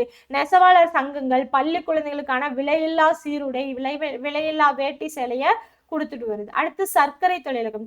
தமிழ்நாட்டுல சர்க்கரை தொழிலகம் ஒரு வேளாண் சார்ந்த தொழில். ஓகேவா. ஏன்னா வேளாண்ல இருக்கக்கூடிய கரும்பு தான் கொண்டு வந்து என்ன பண்ணுவாங்க? சர்க்கரையா தயாரிப்பாங்க. அப்ப இது ஒரு வேளாண் சார்ந்த தொழில். குடிசை தொழில் என்ன பார்த்தோம்? கைத்தறி, விசைத்தறி. ஸோ கிராமப்புற பகுதிகளை மாநிலத்தோட பொருளாதார வளர்ச்சிக்கு இது முக்கிய பங்கு வகிக்குது. சர்க்கரை தொழிலுங்க பல ஆயிரம் மக்களுக்கு நேரடியான வேலை வாய்ப்பையும், கரும்பு பயிர் சாகுபடி, அறுவடை, போக்குவரத்து, இதர செயல்களையும் விவசாயிகள், அதுக்கப்புறம் வேளாண் தொழிலாளர்கள் போன்ற பல லட்சம் மக்களுக்கு மறைமுக வேலை வாய்ப்பை கொடுக்குது. ஓகேவா. ஸோ அதாவது விவசாயம் கரும்பு விளைவிச்சு எடுக்கணும். அப்ப அந்த இடத்துல உங்களுக்கு வேலைகள் அதிகமாகும். அதுக்கப்புறம் அதை டிரான்ஸ்போர்ட் வச்சு என்ன பண்ணுவாங்க? அவங்க தொழிலகத்துக்கு கொண்டு வருவாங்க. அப்ப அந்த டிரான்ஸ்போர்ட்ல இருக்கவங்களுக்கு வேலை. அதை கொண்டு வந்து இங்க எல்லாம் இறக்குறது, அதை அந்த சர்க்கரையா மாத்துறது, இந்த ப்ராசஸ்க்கு அந்த தொழிற்சாலையில வேலைகள் மக்களுக்கு இருக்கும். அப்ப நிறைய மறைமுகமாகவும் நேரடியாகவும் நிறைய மக்களுக்கு என்ன ஆகுது? அதுவும் ஊரக மக்களுக்கு வேலை வாய்ப்பை வழங்குது. அடுத்து சுற்றுலாத்துறை ஒரு தொழிலகமா தான் கருதுறாங்க. ஏன்னா ஏராளமான மக்களுக்கு வேலை வாய்ப்பை இது வழங்குறதால இதை நம்ம ஒரு தொழிலா சொல்றோம். ஏன்னா இப்ப சுற்றுலாத்துறைனா ஒண்ணும் கிடையாது. இப்போ ஏதாவது ஒரு மலை பிரதேசமோ சுற்றுலாத்தலங்களுக்கோ போறோம் அப்படின்னா அங்க நிறைய கடைகள் இருக்கும், நிறைய ஹோட்டல்ஸ் இருக்கும், சுற்றி காட்டுறதுக்கு ஆளுங்க இருப்பாங்க. அப்ப அவங்களுக்கு எல்லாமே ஒரு வேலை வாய்ப்பு தான். இது எல்லாமே வேலை வாய்ப்பு அதிகமா தர்றதால சுற்றுலாத்துறையும் ஒரு தொழிலகமா தான் சொல்றோம். ஓகேவா. கூற்று காரணம் கேள்வியா கேட்கலாம். சுற்றுலாத்துறையை ஒரு தொழிலகமா கருதுறோம் கூற்று அப்படின்னு கொடுக்கலாம். காரணம் என்ன சொல்லலாம்? இதுல ஏராளமான மக்களுக்கு வேலை வாய்ப்பை உருவாக்குறதால அப்படின்னு சொல்லலாம். அப்ப நம்ம தொழிலகம் அப்படின்னா சுற்றுலாத்துறை எப்படி தொழிலகம் ஆகும் அப்படின்னு சொல்லிட்டு என்ன பண்ணுவோம்? கூட்டுற தப்புன்னு சொல்லுவோம். பட் இது சரியானது. ஓகேவா. ஸோ அப்ப தெளிவா தெரிஞ்சு வச்சுக்கணும்.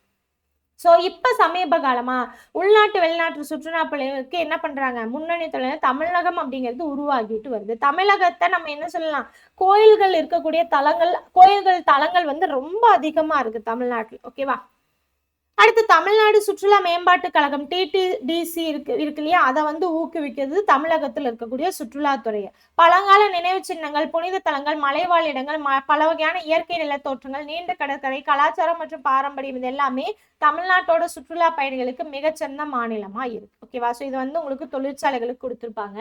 அடுத்து பாத்தீங்கன்னா மக்கள் தொகை பத்தியும் நம்ம ஆல்ரெடி நிறைய படிச்சாச்சு. மக்கள் தொகை பத்தி படிச்சாச்சு, மக்கள் அடர்த்தி பத்தி படிச்சாச்சு. ஓகேவா. ஸோ மக்கள் பாத்தீங்கன்னா ஒரு நாட்டுல இருக்கக்கூடிய வரையறுக்கப்பட்ட பகுதியில் இருக்கக்கூடிய மக்களோட எண்ணிக்கை, ஸோ மக்கள் தொகை அப்படின்னு சொல்றோம். ஸோ மக்கள் தொகையோட பண்புகளை பத்தி ஆராயிரம் அப்படின்னா அதை வந்து மக்கள் தொகையியல் அப்படின்னு நம்ம சொல்லுவோம். அதிக மக்கள் தொகை கொண்ட பகுதிகள் பாத்தீங்கன்னா கோவை, சென்னை, திருவள்ளூர், காஞ்சிபுரம், விழுப்புரம், தருமபுரி, சேலம், மதுரை, திருநெல்வேலி இந்த இடத்துல அதிகமான மக்கள் தொகை இருக்கு. குறைவான மக்கள் தொகை பாத்தீங்க அப்படின்னா மிதமானது திருவண்ணாமலை, கடலூர், திருச்சி, தஞ்சாவூர் இதெல்லாம் மிதமா இருக்கு. குறைவான மக்கள் தொகை பாத்தீங்கன்னா கடலோர மாவட்டங்கள் நாகப்பட்டினம், திருவாரூர், புதுக்கோட்டை, ராமநாதபுரம் ரொம்ப குறைவா பாத்தீங்க அப்படின்னா நீலகிரி மாவட்டத்துல இருக்கு. ஓகேவா? ஸோ இதை மட்டும் தெரிஞ்சு வச்சுக்கோங்க.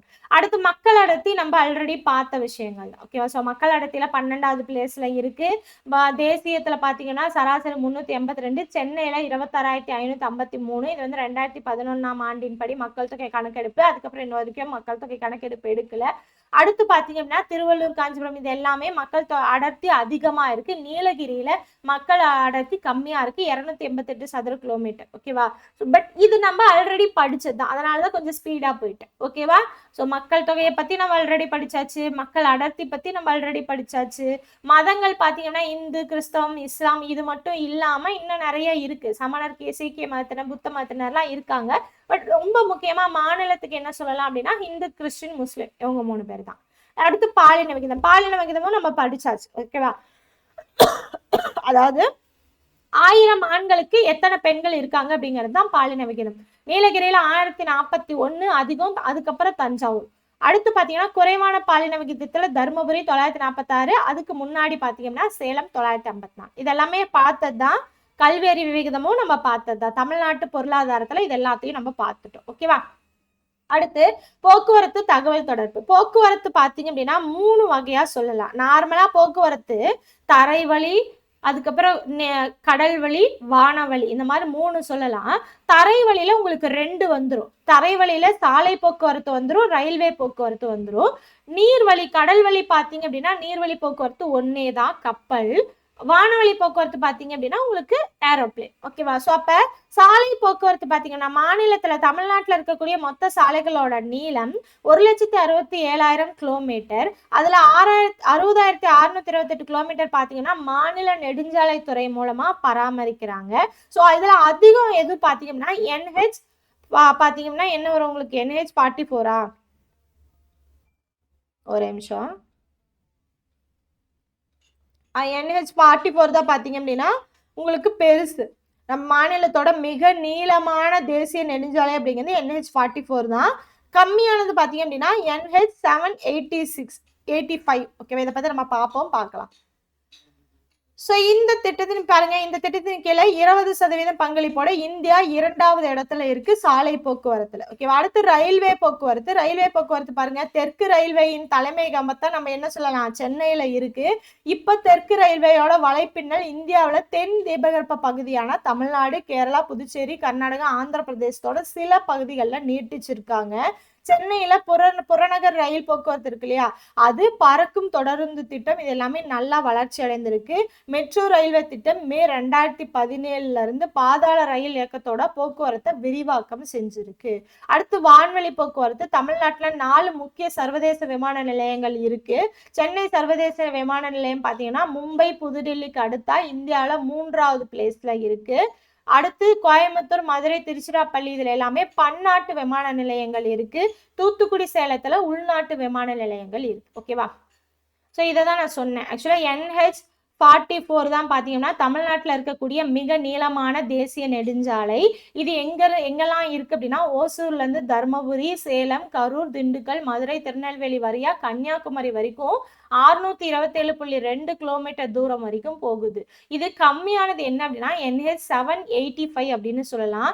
இது மதுரையில இருந்து துவரங்குறிச்சி வரைக்கும் போகுது. ஓகேவா? ஸோ இதோட கிலோமீட்டர் பாத்தீங்க அப்படின்னா உங்களுக்கு ஒரு 38 கிலோமீட்டர். ஓகேவா? ஸோ கரெக்ட், 38 கிலோமீட்டர் தான் இது இருக்கும். ரொம்ப சின்னதுதான். அடுத்து பாத்தீங்கன்னா நீர்வழி போக்குவரத்து. சென்னை, எண்ணூர், தூத்துக்குடி, இதெல்லாமே பாத்தீங்கன்னா தமிழ்நாட்டோட 3 முக்கிய துறைமுகங்கள் அப்படின்னு சொல்லலாம். நாகப்பட்டினத்துல இடைநிலை துறைமுகமும் சென்னையில செயற்கை துறைமுகம் இருக்கும். இதை நம்ம ஆல்ரெடி படிச்சதுதான். நீர்வழி போக்குவரத்து துறைமுகங்கள் படிச்சதுதான். ஸோ இது போக 15 சிறிய துறைமுகங்கள் இருக்கு. 3 பெருசு, 1 இடைநிலை, 15 சின்னது, சென்னையில செயற்கை. ஓகேவா? அடுத்து அடுத்து பாத்தீங்கன்னா இந்தியா நாட்டோட துறைமுகங்கள்ல 2வது பெரிய துறைமுகம் எது இருக்கு? சென்னை செயற்கை துறைமுகம் தான் இருக்கு. அடுத்து தகவல் தொடர்பு. தகவல் தொடர்பு அப்படிங்கிறது லத்தீன் வார்த்தையான கம்யூனிகேர் அப்படிங்கிற வார்த்தையில இருந்து தான் வந்திருக்கு. கம்யூனிகேர் அப்படின்னா பொருள் பகிர்தல் அப்படின்னு சொல்லுவோம். இதை தனிமனித தகவல் தொடர்பு, பொது தகவல் தொடர்புன்னு 2ஆ பிரிக்கலாம். அதோட தமிழ்நாட்டோட அஞ்சலக மாவட்டங்கள் கொடுத்திருப்பாங்க. மாவட்டங்கள் தலைமையகம் சென்னைக்கு சென்னை தான், மேற்கு மண்டலத்துக்கு கோயம்புத்தூர், மத்திய மண்டலத்துக்கு திருச்சி, தெற்கு மண்டலத்துக்கு மதுரை அப்படின்னு கொடுத்திருப்பாங்க. ஓகேவா? சோ அடுத்து பாத்தீங்க அப்படின்னா இந்த இடத்துல உங்களுக்கு என்ன கொடுத்திருப்பாங்கன்னா சாலைகளும் இருப்பு பாதைகளும் தனித்தனியா கொடுத்துருப்பாங்க. பட் இது உங்களுக்கு தேவை கிடையாது. ஒன்ஸ் பார்த்து வச்சுக்கோங்க. பட் இதை நீங்க நோட் பண்ணணுங்கிறது கிடையாது. அடுத்து வான்வழி போக்குவரத்து, கடல்வழி. நம்ம இப்ப சொன்னதை இங்க அப்படியே ஃபுல்லாவே மேப்பா வச்சு, தமிழ்நாடு மேப்பா வச்சு என்னென்ன எந்தெந்த இடத்துல இருக்கு அப்படிங்கறது கொடுத்துருப்பாங்க. நீ ஒன்ஸ் ரீட் விட்டுக்கோங்க. ஓகேவா? அடுத்து பாத்தீங்க அப்படின்னா வணிகம், ஏற்றுமதி இறக்குமதி. இந்த இதுமே பாத்தீங்க அப்படின்னா இந்த 2 தான் வணிகத்தோட 2 முக்கிய பகுதிகள். ஏற்றுமதினா என்ன? நம்ம தயாரிக்கிற பொருட்களை வெளிநாட்டு பணத்துக்கு விற்கிறது. இறக்குமதினா நமக்கு தேவையான பொருட்களை வெளிநாட்டுல இருந்து வாங்குறது. இதுதான் 2 தான். ஓகேவா? சோ இந்தியாவுல ஏற்றுமதியில தமிழகத்தோட பங்கு அப்படிங்கிறது 12.2% தான். இதுதான் கொடுத்திருப்பாங்க. சோ அடுத்து ஏற்றுமதி இறக்குமதி மதிப்புக்கு இடையில இருக்கக்கூடிய வேறுபாடை தான் நம்ம என்ன சொல்லுவோம்? வர்த்தக சமநிலை அப்படின்னு சொல்லுவோம். அடுத்து தமிழ்நாட்டோட இறக்குமதிகள் என்னென்ன அப்படின்னா இயந்திர கருவிகளா இருக்கக்கூடிய போக்குவரத்து சாதனங்கள், இயந்திர உபகரணங்கள், மின்சாதனமில்லா இயந்திரங்கள், மின்சாதன பொருட்கள், மருந்து பொருட்கள், பெட்ரோலியம், உரங்கள், செய்தித்தாள், இது எல்லாமே முக்கியமான இறக்குமதிகள். நாட்டோட வணிகத்துல தமிழ்நாட்டோட முக்கிய துறைமுகங்கள் 10.94% பங்களிப்ப செய்யுது. ஓகேவா? இதோட பாத்தீங்க அப்படின்னா இந்த பாடம் அப்படிங்கிறது முடியுது. சோ இதை நோட் பண்ணி வச்சுக்கோங்க. முக்கிய ஏற்றுமதி பொருட்கள். சோ இறக்குமதி பார்த்தோமா? இப்ப முக்கிய ஏற்றுமதி பொருட்கள் என்னென்ன? வேளாண் பொருட்களை பொறுத்த வரைக்கும் புகையிலை, தானியங்கள், பருத்தி, கரும்பு, நெல், நிலக்கடலை, வாசனை பொருட்கள், காய்கறிகள். தோல் பொருட்களை பொறுத்த வரைக்கும் சிறு தோல் பைகள், பணப்பைகள், கைப்பைகள், இடுப்பு கச்சை, காலணிகள், கையுறைகள். ரத்தின கற்கள் நகைகளை பொறுத்த வரைக்கும் விலை மதிப்பு மிக்க கற்கள், முத்துகள், தங்க நகைகள், கலை மற்றும் அலங்கார பொருட்கள். ரசாயனம் மற்றும் ரசாயனம் சார்ந்த பொருட்கள்ல காகிதம், ரசாயனங்கள், ரப்பர், கண்ணாடி, இது எல்லாத்தையுமே ஏற்றுமதி போயிடும். அப்ப ஏற்றுமதி என்னென்ன, இறக்குமதி என்னென்ன அப்படிங்கிறது புரியும். ஏற்றுமதினா ரொம்ப சிம்பிள். நம்ம நம்ம தயாரிக்கக்கூடிய பொருட்களை வெளிநாட்டு பணத்துக்காக விற்கிறது தான் ஏற்றுமதி. இறக்குமதினா நமக்கு தேவையான பொருட்களை வெளிநாட்டுல இருந்து வாங்குறது தான் இறக்குமதி. ஓகேவா? சோ இதோட பாத்தீங்க அப்படின்னா இந்த பாடம் கம்ப்ளீட் ஆகுது. தமிழ்நாடு மானுட புவியியல் அப்படிங்கிறது கம்ப்ளீட் ஆகுது. நீங்க படிக்கும் போதே தெரிஞ்சிருப்பீங்க நிறைய விஷயங்கள் நம்ம ஆல்ரெடி பார்த்த விஷயங்கள் தான். அடிஷ்னலா என்ன இருக்கோ அதை மட்டும் நோட் பண்ணிக்கோங்க. அதனாலதான் கொஞ்சம் ஸ்பீடா நான் போயிருப்பேன். ஓகேவா? சோ ஒன்ஸ் நான் இப்ப கிளாஸை பார்த்துட்டு ஒரு டைமுக்கு 2 டைம் அப்படிங்கிறத புக்கு ஃபுல்லாவே ரீட் விட்டுக்கணும். ஓகேவா? ஸோ ஃபுல்லா பொறுமையா நான் கிளாஸ் நடத்த அந்த நோட் பண்ணிட்டு அதுக்கப்புறம் என்ன பண்ணிக்கணும், புக்கை ஒரு 2-3 டைம் வந்து ரீட் விட்டுட்டு அதுக்கப்புறம் எக்ஸ்ட்ராவா ஏதாவது பாயிண்ட் இருக்கு அப்படின்னா அதை நோட் பண்ணிட்டு மறுபடியும் அதுக்கப்புறம் நீங்க நோட் பண்ணதை மட்டும் ரீகால் பண்ணா போதும். ஏன்னா ஆல்ரெடி நீங்க படிச்ச நிறைய விஷயங்கள் வர்றதால அந்த பாடங்களை படிக்கும் போது இதை சார்ந்தது எல்லாமே உங்களுக்கு ஞாபகம் வந்துடும். ஓகேவா? ஸோ ஃபுல் அண்ட் ஃபுல் தெளிவாக நோட் பண்ணி படிங்க. ரொம்ப முக்கியமான பாடம் தான். ஆனால் ஆல்ரெடி நீங்கள் பிட்டா படிச்சதால ரொம்ப பெருசாக இருந்திருக்காது. ஓகேவா? ஸோ அடுத்து வேற ஒரு கிளாஸோட பார்க்கலாம். இந்த கிளாஸ் எந்த அளவுக்கு யூஸ்ஃபுல்லான்னு சொல்லிட்டு கமெண்ட் பாக்ஸில் கமெண்ட் பண்ணுங்க. தேங்க்யூ.